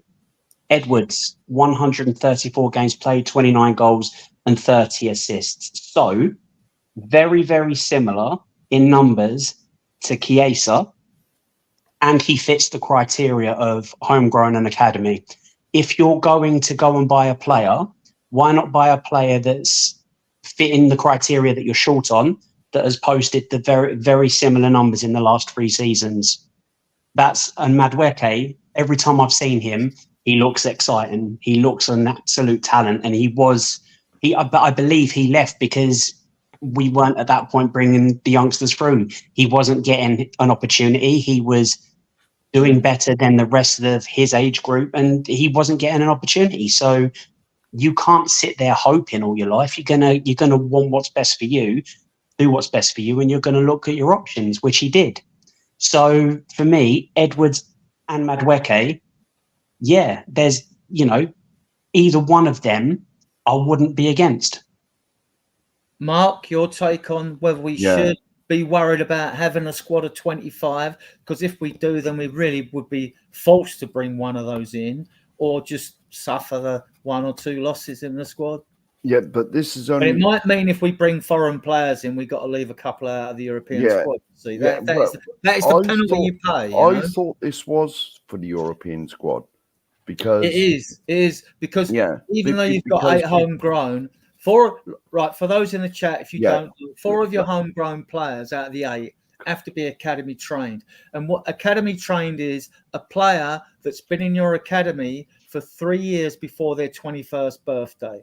And that is to encourage teams to bring them through. So we'll always have a pathway, but the question is whether the players are good enough to come through on the pathway. And that's Andy Scolding's job now. Because the sticking point on all of this was Matey that was sent back to France, wasn't it? Sarr, that's him. Yeah. Because I told you this, that Ali Gold mentioned this ages ago, that they weren't sure whether, because we bought him when he was like 18, I think, and sent him out on loan, whether that 1 year he spent on loan counted as we'd signed him, so he counted for this 3 years in the academy before he was 21. And so allegedly it doesn't. and it was a very big sticking point because we bought him, but because he went back on loan, he wasn't technically, I suppose, in our academy. You know, so this is, you know, I mean, personally, if you buy him and send him out on loan, that should count, surely. But obviously it doesn't. So, you know, I mean, Edwards can play across the front three, though. He can play left wing, right wing, and as a 10, Yeah, that one at Chelsea, I like when he played Sporting in Europe. He did play well. It's just his consistency and pressing, because even at Sporting, he wasn't given every game, you know. Yeah. But we would get him for probably about 25 million because I like to look at that Madueke at Chelsea if he's willing to come back. A little bit of scene of him I'd do as well. Yeah, if he's willing to come back, because you never know. He left because he couldn't see a pathway. Edwards would come back, but Ange might think, look, it's the same thing with pathway. You can have four players in the academy trained in a pathway. If Ange doesn't want them or doesn't think any of them suit his system, then don't just take them back because you want them. And if he's willing to suffer, you can't claim a squad of 25. You can only claim a squad of 24 or 23. Yeah. And people have got to be left out the European squad because of that. We did it with Foyt. Remember one Foyt? Yeah, he got sent out on loan because we had too many in the European. Now, with the homegrown, I mean, it is a complex issue when you go in. Well, put it this way. I watched Ali Gold's video earlier. And he was going on about the Premier League, which is fairly easy to understand. But when he started talking about the European thing, I can't understand a word he said. It's crazy.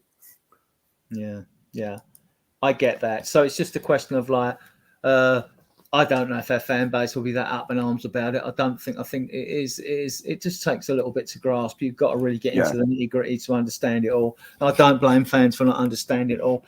I think Ange will be on top of this, and so will his squad. I mean, like, so with the squad and everything else. So I mean, because I've seen more of Edwards. If we were forced to take one, as much as I like the glimpse of a Madueke, I've seen a lot more of Edwards even when he was at the club than I have of Madueke. So I'd be inclined to go for Edwards if we were forced to take, but I'd rather not take any of them, to be honest with you.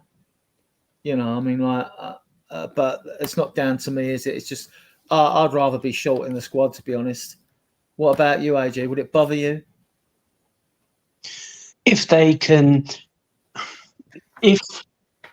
are coming back, I think the only reason Skip is in the squad, although I do think he played really well against Bayern. He's had a good pre-season, be fair. Yeah, I think the only reason he's still in the squad is because of the quota that we've got to meet.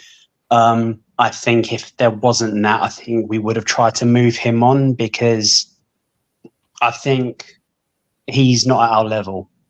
I like Skip. I like the way he plays.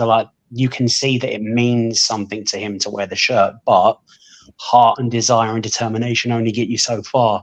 You need to have that ability, and to me, he is not at the level that we need to progress. But if you fill in the criteria, then yes, I would bring one of them back, but only if they can contribute.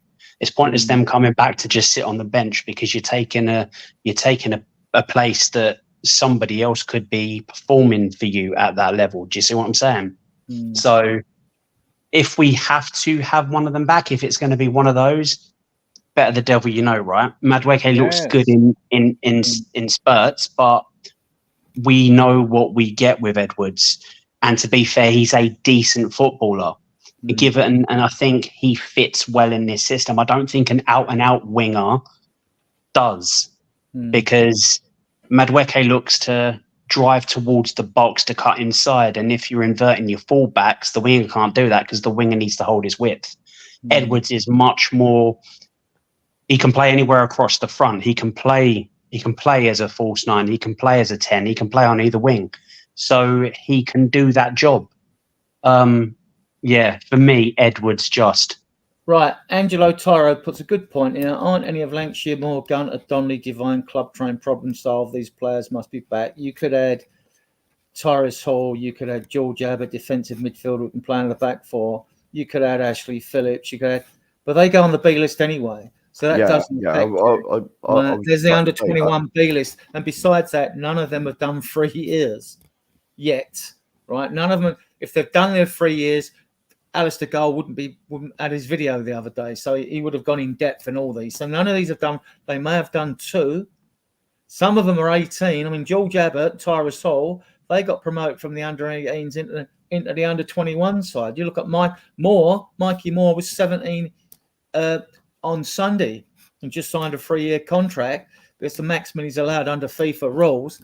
And I just hope the club have added a 2-year add-ons onto that. You know what I mean? Like extension, right? Yeah. If they can get around it like that, they should have done that. But no, in Tottenham, I'm not that confident. But I'm not sure what they're allowed to do with a 17-year-old. It's 3 years. It's 3 years max. Yeah, I know it's 3 years maximum, but can they add like add-ons? I don't know. I'm saying No, if I they don't can, know they either. should. If they can, they should. I haven't looked into that. But he's going nowhere. He loves it at the club anyway. And he talks like a right mature lad when you watch his videos, yeah? So that is an issue the club have got to address, this academy train. This is why when people say get rid of Skip, fine, you can still sell Skip if you want, but then we'd have to shorten our squad even further. I don't think Skip's going anywhere this year. And this is why, and we haven't, unless you can bring someone in who's academy trained, I don't know when the next one's going to reach 21 at the moment. Although I watched nearly all the under 21 games last year, I don't know who, right, is going to be the next one who's got the 3 years as a 21-year-old in. There might be a couple there amongst them. Well, we'll move on right now. There's rumours that Manor Solomon will be loaned out, right? I hadn't heard that. I hadn't heard that until I saw the run sheet today. So I was excited to hear about this one. I'll give my little bit of take on Manor Solomon. In one, he's not going to be sold, is he? Because one, he's got to prove his fitness after his injuries. So if you're going to move Manor Solomon on, you were going to sell him. You're looking at January at the earliest, I think. He is one you could take out. If we've got more than 17 for Europe, he is one you could take off the list. I'd rather Werner be taken off the list as well. Yeah. I mean, he is one. I mean, okay, Colin, you spoke. What's your take on Manor Solomon? Do you think we should loan him out or keep him as one of the foreign players? I wish I'd gotten to see more of him, because I feel like there's definitely a good player there. Well, I mean, we're led to believe that with the tiny sample size we have. You know, the one match where he got 2 assists and the goal, right? Was that? Yeah, 2 assists when Sonny scored a hat-trick away at Burnley in the 5-2 away win, yeah?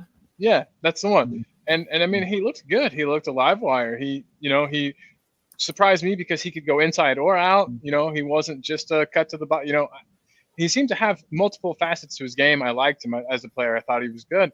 The injury was a huge shame because we definitely would have saw more of him last season. Him versus Werner, I feel like they offered different things, even though they're both pacey wingers. I think their games are different. I think Werner's more likely to cut to the, to beat his man and then whip in a low-driven cross than Manor Solomon is. I think Manor Solomon's way more of a goal threat.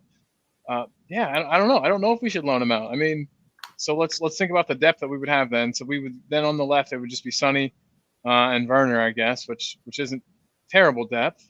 I hadn't thought about it until today, so I'm excited to hear what you fellas have to say. I just think that there's more to Manor Solomon than we've gotten to see. So he's one player. I usually go and look at videos of players when they come to the club. He's one that I can't recall looking at that too much of him before he actually came in when his time at Fulham expired. And I mean, I see glimpses of him when he came on the right. He looked tricky, takes a player on. He's a small winger in the Aaron Lennon mould, like. Yeah. And he looked good. I liked his vision and his movement against Burnley away, but I can't assess him on what I've seen. Mark, what's your take on Manor Solomon? I've only seen him. We've only seen about 5 minutes of him. So I honestly don't know. I mean, well, we got him for free anyway, didn't we? It's still being negotiated. Isn't it? I was going to say, people are not happy about that, but I mean, that team we played last year in the friendly. Yeah. Shoot, what team was that? So a team out of Ukraine, right?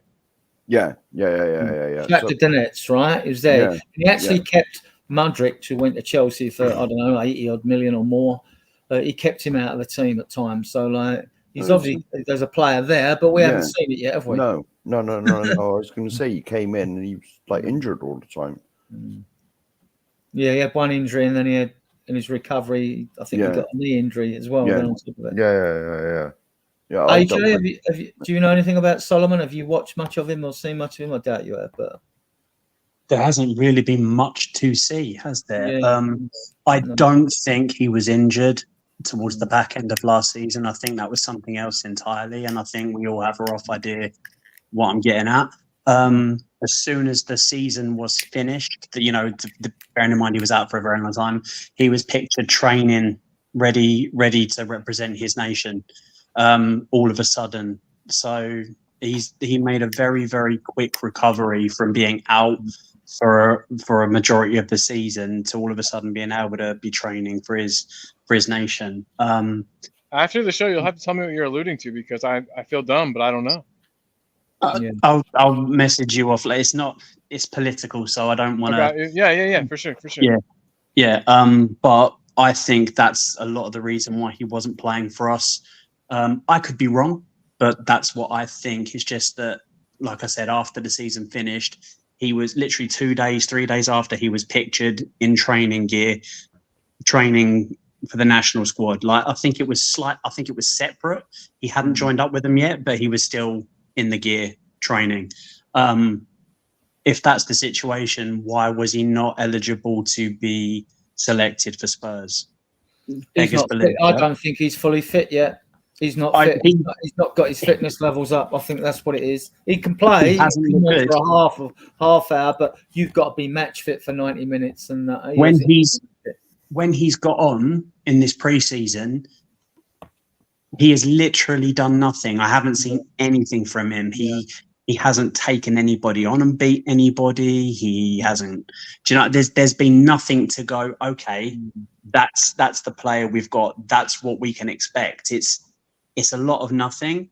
So if you're gonna lose one of them, Werner is not brilliant, but he's still, when he was fit, he was still performing. He was exactly. He was still, whether you love him or you hate him, whatever you think of him, he was still contributing to the squad. And if you're going to take one of them, surely you want a player, regardless of how you feel, you want a player that's going to be ratcheting up the numbers, right? You're going to want a player that's contributing. So, yeah, if you're going to leave somebody behind, I'd leave Solomon. Well, your main ability is availability. Yeah, exactly. You know what I mean? Yeah, Angelo. The thing with loaning Solomon is, I mean, even clubs on the loan, because he has improved his fitness at Spurs, I think we'd even struggle to loan him. And that's been a suggestion. And I was like thinking, well, I don't quite get a loan for him when he's not proved his match fit. I mean, a club that wants a loanee in, they want a loanee in that can play, surely, that's fit. And I don't see anything happening with Solomon until he may be left out the European quota if we're over the top. Depends who we bring in, but I don't see Solomon going anywhere until January. And who knows, if he gets time in the Europa League, he may show us something that we want to see, and we might want to keep him. Although as another option, because I think he's another player that could theoretically play across the front three, like I think he has in the past played those other positions. So yeah. Hard to say. As everyone who knows, who isn't bored to death and hasn't felt the life force drain out of them because of this transfer window we've been involved in, and we're approaching, well, Monday we start our first game, and Saturday the Premier League starts in earnest. But we have been linked today. Yeah, Friday. We have been linked today and yesterday, like with a couple of players. I get why, but I also don't get why. I mean, do you think, I'm going to ask you on two players, do you think there's any truth in the rumour that we are interested in Locatelli at Juventus, defensive midfielder? And do you think we're linked with, I think, even less likely than Locatelli, Vanderson at Monaco, the 23-year-old Brazilian right back? My thinking on that is, well, if Spencer's staying, get a left back because we Yeah. need a left back more. Mark, Yeah. I'll come to you first this time. Yeah, Yeah, well, Locatelli first. What's your thoughts on this rumor? I'll bring him in. Yes. Oh, you'd bring him in, yeah. But do you Bring think him it's- in immediately. Yeah, Because he's what not have I fancy said? by the latest manager at Juve, but What have I Diego said? Fernandez. What have I said on all these shows? We need a number 6, a good one, someone who Oh, half can the fan base has said we need a number someone 6. who can control the midfield, so we don't get overrun all the time. I've said this I and would said agree with this and said this because there's too many games where we just get overrun. We haven't got no one who can control it, like slow it down, speed it up, play at their pace. You know, we've got nobody like that because all our midfielders are more or less the same. You know, when you take like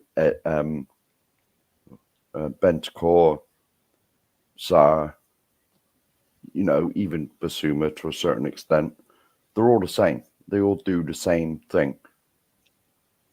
You know, so we need someone in the middle. We need someone in the middle. We'll talk Locatelli first, then we'll come to Vanderson. So, right, so you'd like to get him in, yeah? Well, I get the reasoning. It makes no sense of reason. Colin, your take on Locatelli? Be a great player. You know, everyone's saying we need another midfielder in. He's a player that can kind of dictate tempo, like Mark was saying. I think he'd be a good signing. I don't know if he's how physical of a player he is or how strong of a player he is. That's just my own not knowing enough about the player.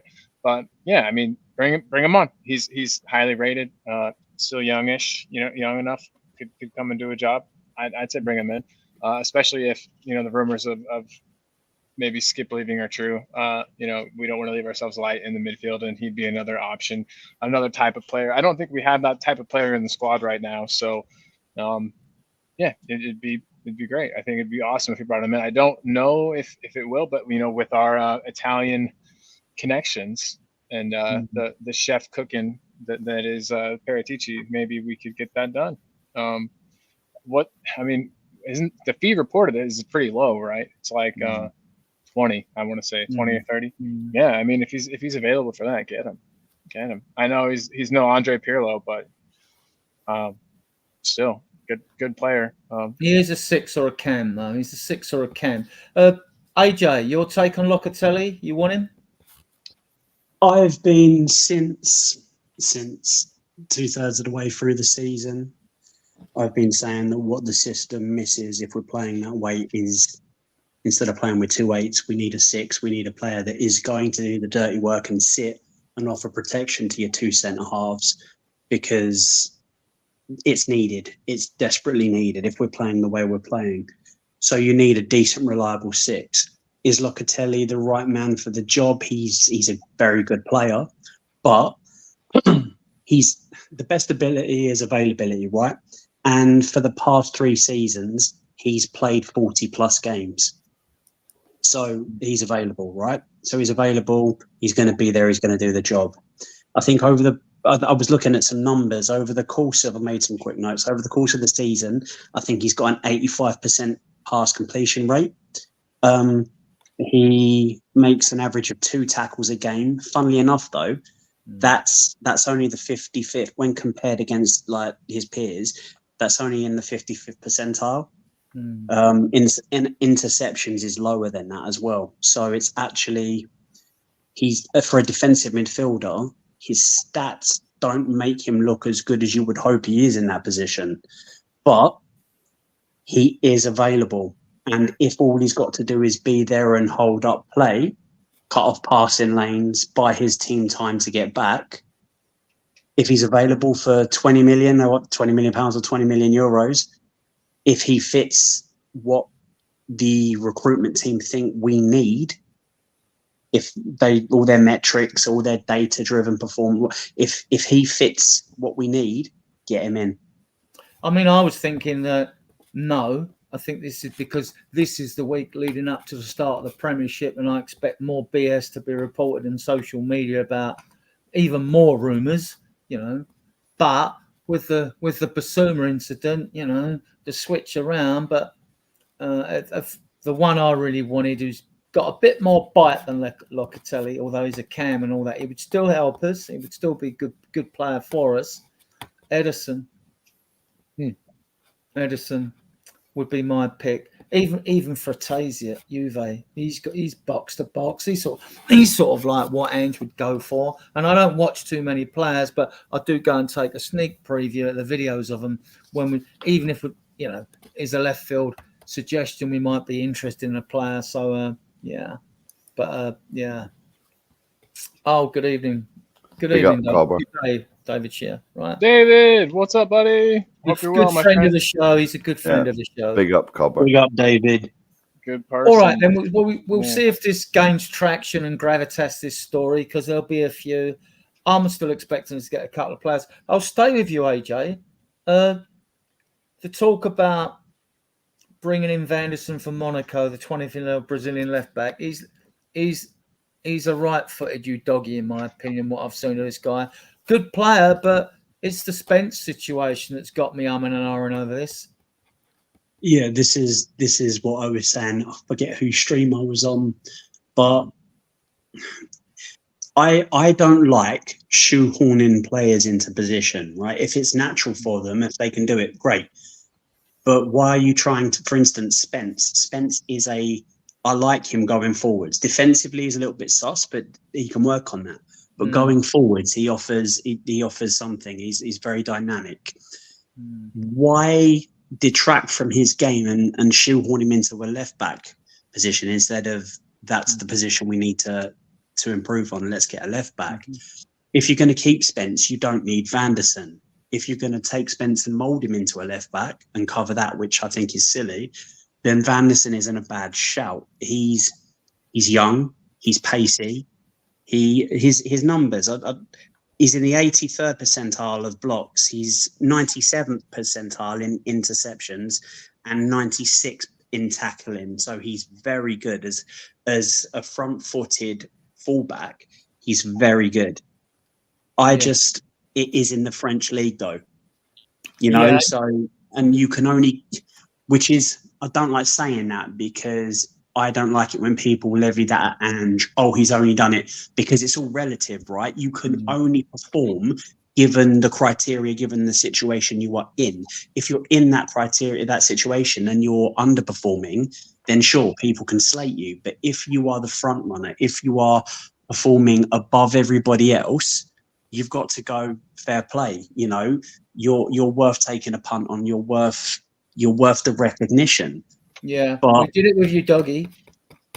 Exactly. So, I mean, I like the look of him, but if we are keeping Spence, I don't see any need in buying another right back. I would rather keep Spence in his natural position, as a backup to Porro, and then bolster on the left where we need it.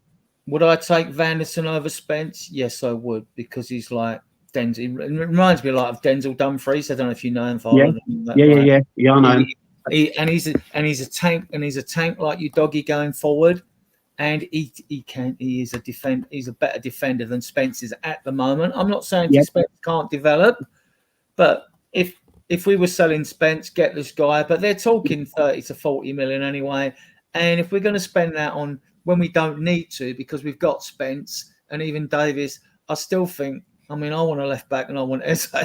but that's what I want more than even the right winger, because it looks like Decky's going to be playing on the right with Johnson. So I don't think we're going to fill them holes till January or next season after this.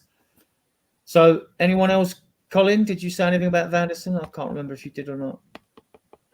You're on mute, Colin. Good player. I like the look of him. Strong, pacey, good attacking and defending.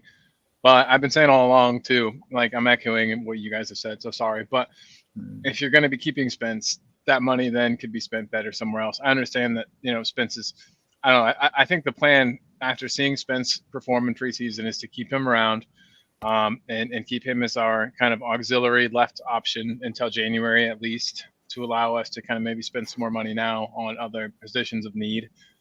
It's at least the vibe I'm getting. We'll see if that happens. But yeah, I don't really think we need Vanderson per se, but I wouldn't say no to him. I think he's a great player. physical enough for the Premier League too. So we don't have to worry about that. Okay. I mean, the only other we were linked with left backs. I mean, Michael Cody from Fiorentina, he's a 5'10" right back, right wing back, and we and the other young player, I think he played in the French tournament recently, which Jose was watching, was Bradley Locko from Stadia Brest, 22-year-old French left back. I wouldn't mind a punt on either of those actually. Then you got Patrick Dorgu. Sorry. He's the left back. The other guy was the right back. From Lecce, but he's 19 now. So I don't want to bring in someone at 19 now. You know, if we're going to bring a fullback in that's showing he's got the biz, I want him to be in there. At worst ways, like 22, 23. This is why I'd like Matt Vanderson's 23, and but he'd do as a right back. But as a left back, Locko, 22. He does look a player. He looks a player and all. So, yeah. Right. We'll move on to, actually, I think we'll move on to the fun section. Yeah. We have a fun section for those in the chat where I ask a guest. Go on. Have I forgot something, Mark? No. Right. This is where I ask. I don't know if I asked Colin actually, and AJ I haven't. So I'll start with those two first, right? And then, we have a fun section. This is where I ask our guests a few questions, right? Just simple ones. Don't grill them too much. So I'll start with you, AJ. And your first question, which every new guest gets, is how did you become a Spurs fan?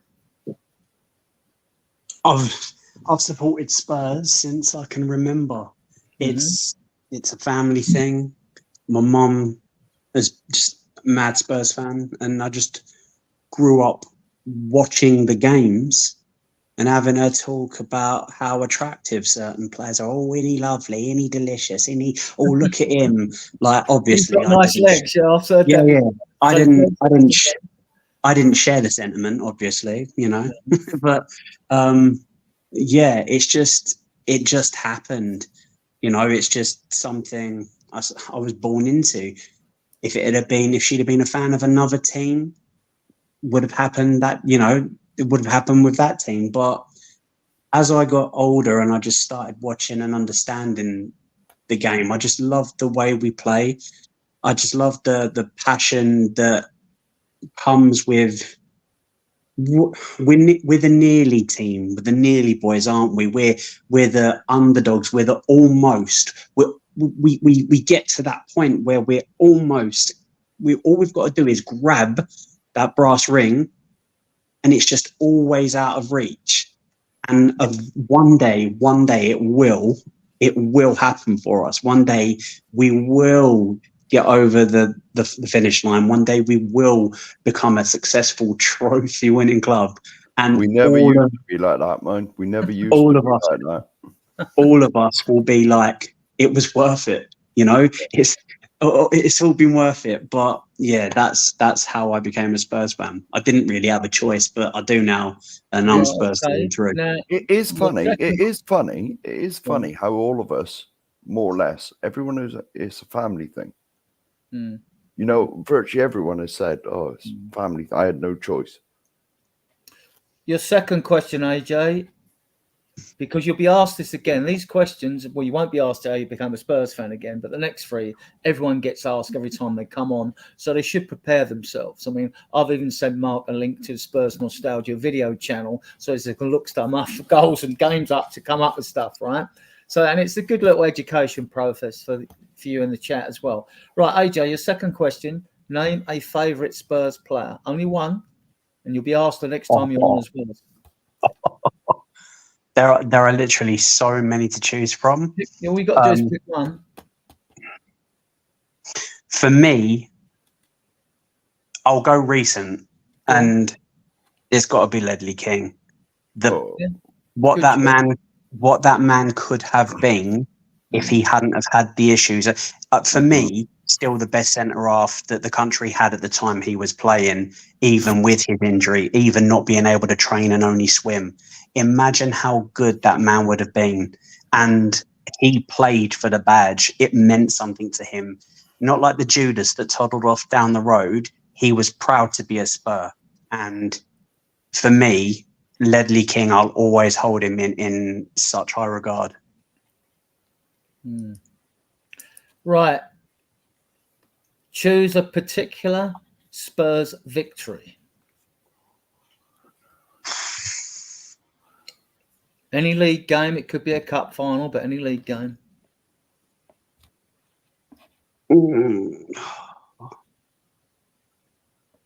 Does it have to be a victory? Well, I hope you don't pick a defeat. No, I would never. No. For a victory wise, I think it's the 3-2. Was it the? It wasn't in the league. The Kabul header, the last Away minute. to Arsenal. Yeah. That game for We the were win. 2-0 down. Yeah, we won 3. Yeah. That That was a league game. game, I think. Was it a league game? I thought it I was think I thought it was a cup game. No, it's a league game. But for me, the best game I've ever been to, and I can't believe I was there and experienced it, was the 4-4 draw at White Hart Lane against Chelsea. That game had absolutely everything. The crowd was Only one. Save that one for another time. Then you pick the one at Arsenal. Okay, right now, your last question. A special Spurs goal. Any goal from any game. oh my God. Colin's looking his answers up on the internet. Yeah. I just want to make sure I don't say anything dumb, but I am a little bit. Go on, no, it's good fun. For me, I will say that Kabul header that sunk Arsenal. Fine, that's okay. Colin, how did you become a Spurs fan?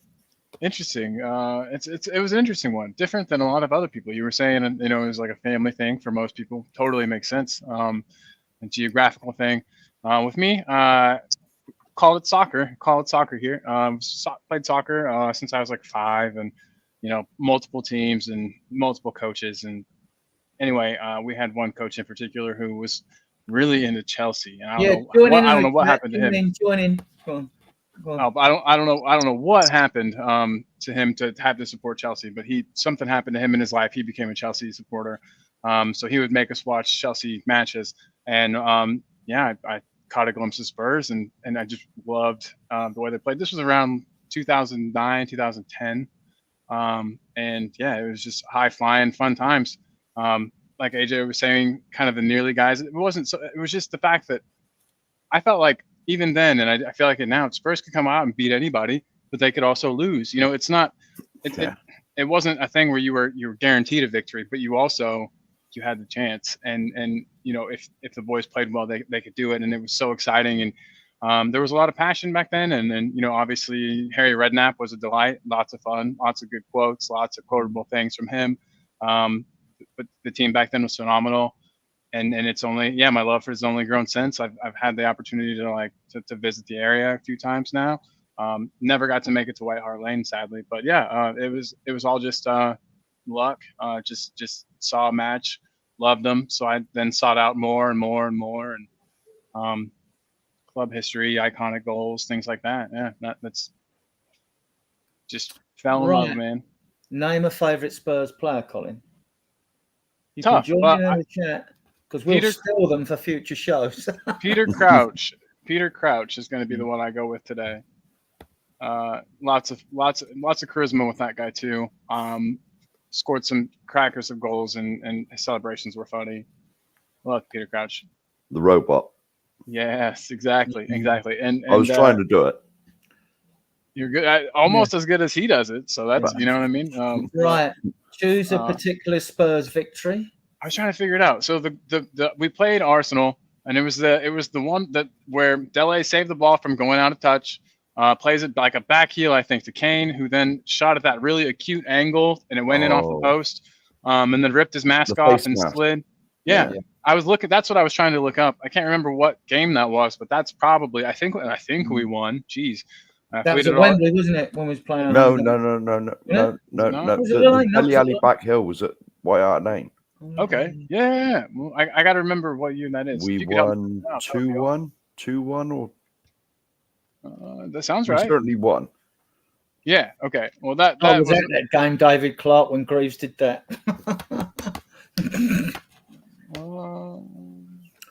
Right. But anyway, yeah, that was my favorite win. That was a lot of Right. jubilation. Okay. I felt just as One happy more. as Kane.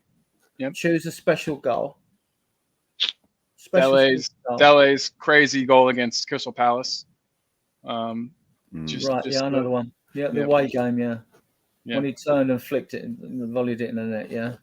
That was out of nowhere. You know what I mean? Yeah. Something I feel like you only see once in a lifetime. It's sort of had sort of shades of the one that Gazza scored against Scotland in the World Cup qualifying game at Wembley. You know, when he turned and spun, done Henry, didn't he? And he put it in the net. Yeah. No, good choice. Okay, thanks for that. We do this every week in the chat. In case you don't know, it's just a bit of fun to finish with, and we get our guests, if they've been on before, to pick different games, goals, players. Okay, so right now we got to come down to Mark. Mark, we know how you become a Spurs fan. Yeah. And now you've got to name a favourite player, and it can't be Gary Mabbott again, all right? Or Glenn Hoddle, or any of the others I've mentioned. Right, go on. Oh my goodness, I forgot this was the first question. I'll come up with another one now.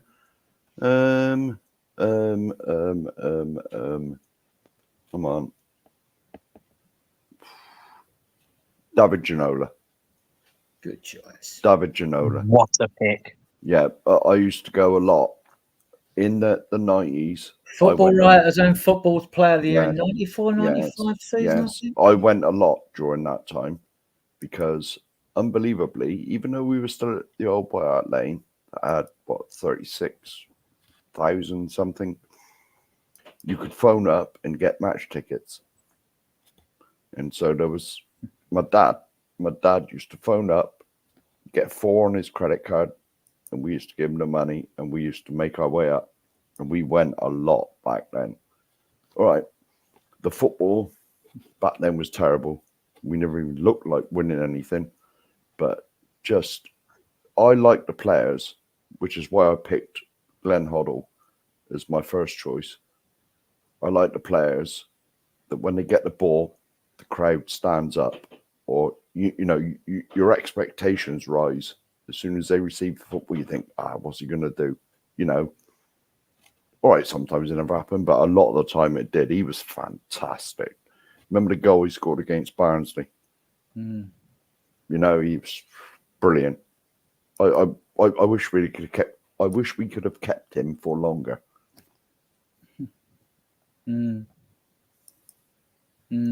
So that was right. Choose a particular Spurs victory.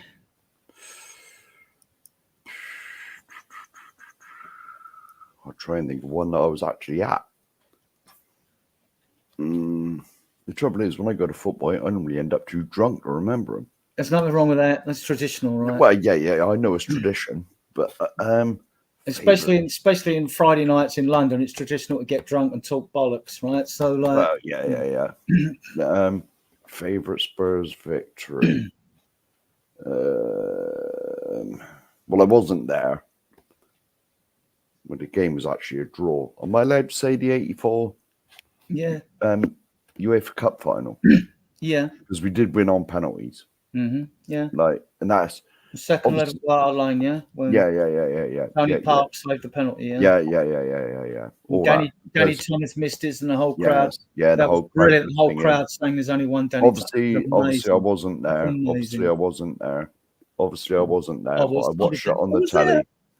Yeah, well, I thought you would be, but I certainly wasn't because I was only 13. But all right, in my lifetime, when did they win the UEFA Cup before that? Was it 72? Yeah. Yeah, I mean, obviously, I'd have been alive. Over 2 legs. I was there. Yeah, well, obviously, I'd have been alive, but I was only 1, and so so there's no way I can remember that. But seeing Tottenham win a European trophy. Right, it's the only one I've seen, but that was special. That was special. It's special. Well, you had to feel sorry for Steve Perryman as well because he was suspended, wasn't he, for the second leg, and Graham Roberts lifted it, and I had a lot of time for Graham Roberts. I can't remember the exact team now because when you look back at teams that won trophies, you think, "Shit, did he play?" Because it gets you, your memory gets you like that. All I can remember is Graham Roberts lifted the trophy because I believe Yeah, Steve Perryman was. he scored the suspended. equaliser against Yes, Anderlecht in the yes, game. and I had a soft spot for Graham Roberts because he was bought from Weymouth, Weymouth, which is 35,000. which is 25 mile down the road from me. So now a special Spurs goal, Mark. I've got to go last, so go on. Yeah, oh my goodness, there's been so many. Mm-hmm. Right. One that I was actually at this game. I'm not sure. I don't think I've said it before. When we beat Liverpool at Anfield 2-1 in the FA Cup, Klinsmann's winner. Because I was sat down that end of the ground. I wasn't in with the Tottenham fans, unfortunately, but I was sat to, if you look at the Kop, I was sat to the right of the Kop, and Klinsmann scored and ran round and slid right in front of me. And I couldn't help myself. I just jumped up. But to be honest, Liverpool fans, they were all fine. They were like brilliant, because Liverpool fans have always been known for their, like, you know, after the game, they actually clapped Spurs off the pitch. But I was there when we won at Anfield. Well, I go then, yeah. Well, how did I become a Spurs fan? Well, my family, it was either become a Spurs fan or the orphanage, right? So that sort of sums that up. That's what I said. Yeah. You didn't want to go. Wait, you didn't want to go to the orphanage? I heard the Yeah. orphanages are quite nice over there. So I'm going to pick a favourite Spurs player. I'm going to pick... I've got quite a few on my list here.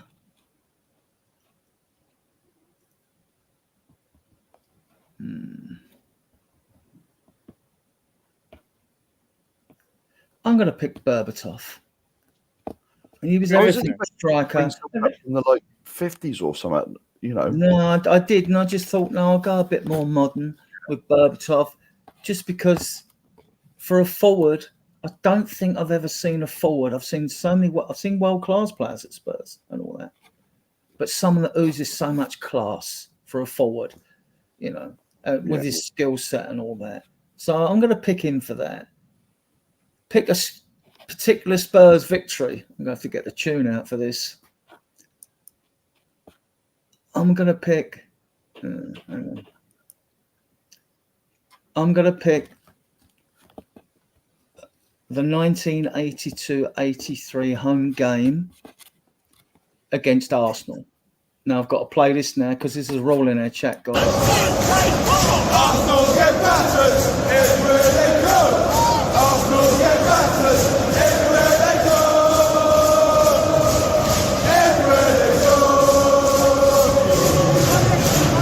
Arsenal get battered everywhere they go. Arsenal get battered everywhere they go. Everywhere they go. That gets played when people mention Arsenal in this chat. We got one for Chelsea and West Ham as well, so don't feel left out. Right? Now, the reason I'm picking the 82-83 home game is because we beat them 5-0, right? Chris Hughton scored 2 goals. Mark Falco scored 2 goals. And Alan Brazil scored his first ever goal for Spurs, right? So, and if I was, right, where's my on my list here? So if I've got to select a special goal, I'm going to pick one from that game. It's the Mark Falco who scored 2. He was a handful, Falco, very underrated. And he scored 1 goal, which was like a volley on the edge of the box. It just smashed the back of the net. You can go and watch this game on YouTube if you put Spurs 5, Arsenal 0, the 82-83 season, watch the highlights. I mean, there's nothing more enjoyable than watching us beat them lot down the road, right? So that would be mine. Now, I've got to get a pen out for this. The last bit of fun we have on here, guys, is my bit, which is called one of my favourite bits. Ellie loves this. It's called Spurs Empty Trophy Cabinet. And you can join in the chat, right? Because we might use your suggestions later as the trophy cat gets filled up, right? So how am I doing on the comments? Have I missed the comments out before we do this? What's this?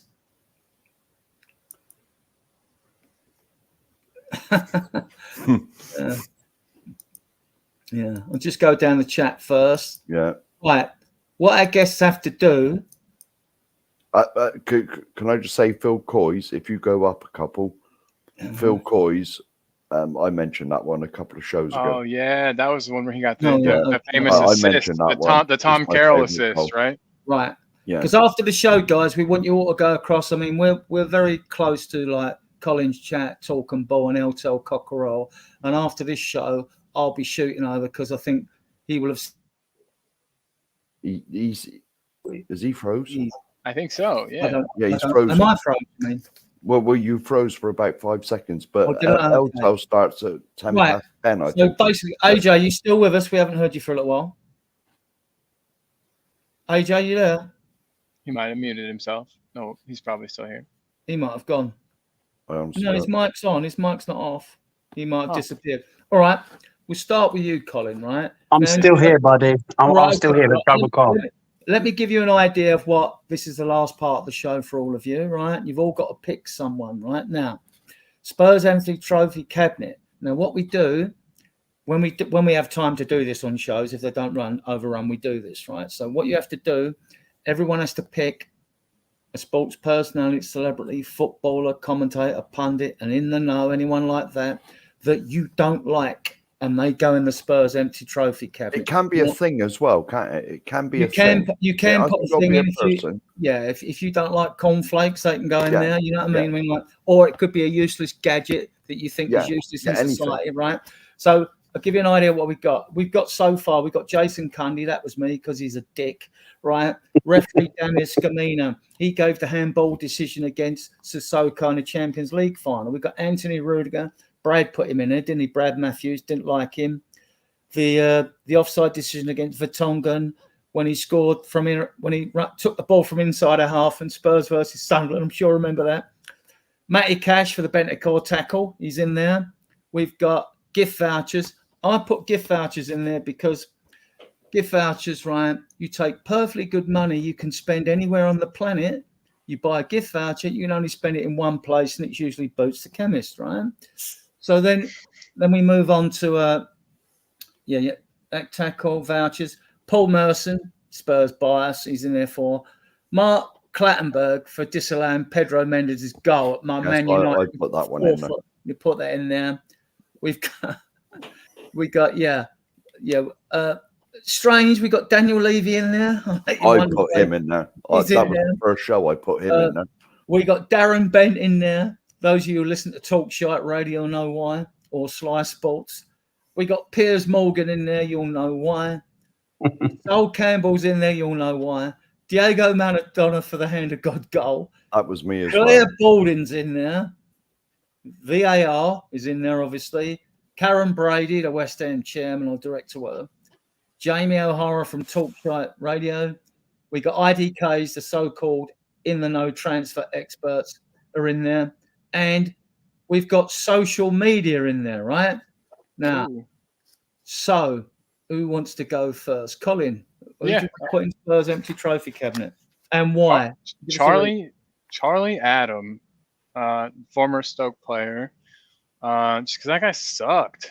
He seemed like he was out to end people's careers every single time he stepped on the pitch. It's like he realized he wasn't a great player, so his only role was to be a bruiser. And yeah, he got Bale at least once real good. And yeah, just kind of seemed to have it out for us. And yeah, Charlie Adam, hated that guy. His retirement was a good day for me. So Nothing Yeah. personal, obviously. yeah, right, yeah, no hard feelings, but It can be personal, right? Mark, we'll come to you. Oh, yeah, I put so much in there now. Right, I'm gonna. Well, this may not be popular because most people like them. Baked beans. I cannot stand them. Okay. No, honestly, I baked hate beans. them. I hate them. I so love them. you're not a beans on toast guy. No, No, definitely not not. Cheese Baked on toast, beans. or even tin tomatoes on toast is a lot better. AJ, Paul Pogba. Paul Pogba. Reason? I think he's one of the most overrated players, certainly of this generation. He's a player that played well when he wanted to, when he could be bothered. But other than that, just the work rate very low, attitude overly just. I can't stand him. I'm glad that his career's over. I know we shouldn't say such things but I just can't stand the guy. I can't stand somebody whose ego is bigger than the whole team. And Can I ask, what happened with this 4-year ban? yeah, because what was it to do? Was it betting? That's bad. 4 years is a long time. Was it betting that he got the ban for? I can't remember. I honestly can't remember. I can't remember what happened yesterday. But I just can't stand the guy. Have never been able to stand him.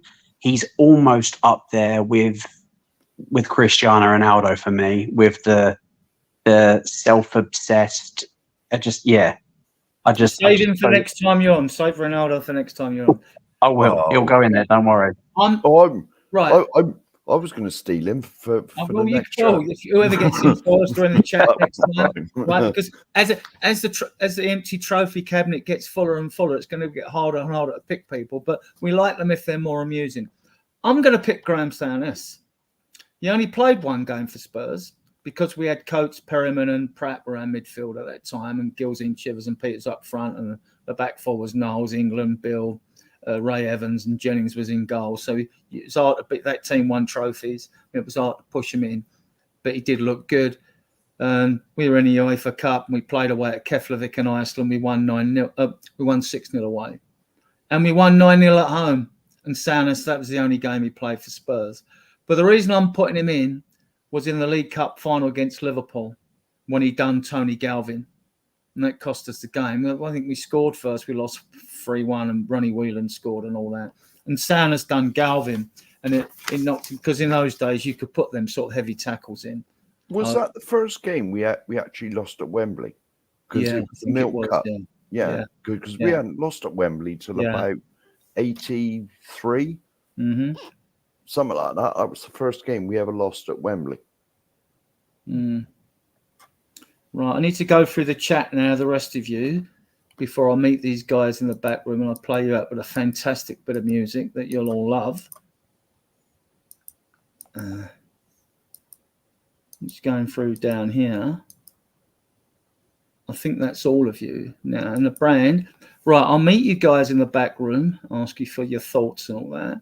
But let's see what I've got here. No, where are we? I've had to download all these as they've gone because of have I downloaded this? Oh, right, yeah. Right, I'm going to play you out with this, guys. You'll love it. It was when we beat.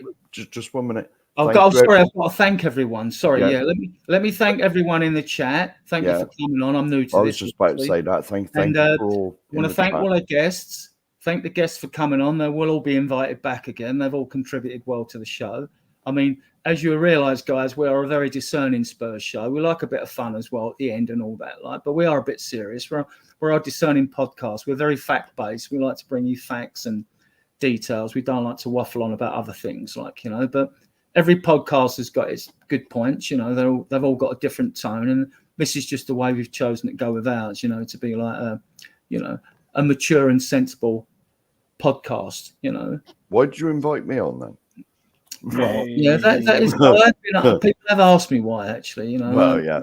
They've been like, "Hey, I just want to talk to you about that Mark guy. He's no good. He's always gets you in trouble." Yeah. If you could please give the show a like, and a comment, which helps us, that would be great. And a thumbs up, that would be great, guys. Much appreciated to you all. We are new. We've only been going nearly a couple of months, but we're doing well. We're picking up a lot of people, so people obviously like what we're about, which is good, which makes it all worthwhile for us. There's 4 admins. There's me, Queen Ellie, played for Spurs. She's a Spurs ambassador, Spurs ladies. And we've got EMF Shaggy, who you'll have seen him in other things. And we've got Chang, who's in Malaysia as well. And we've got 4 mods. We've got Mark Cousins here. We've got Soren Krebs.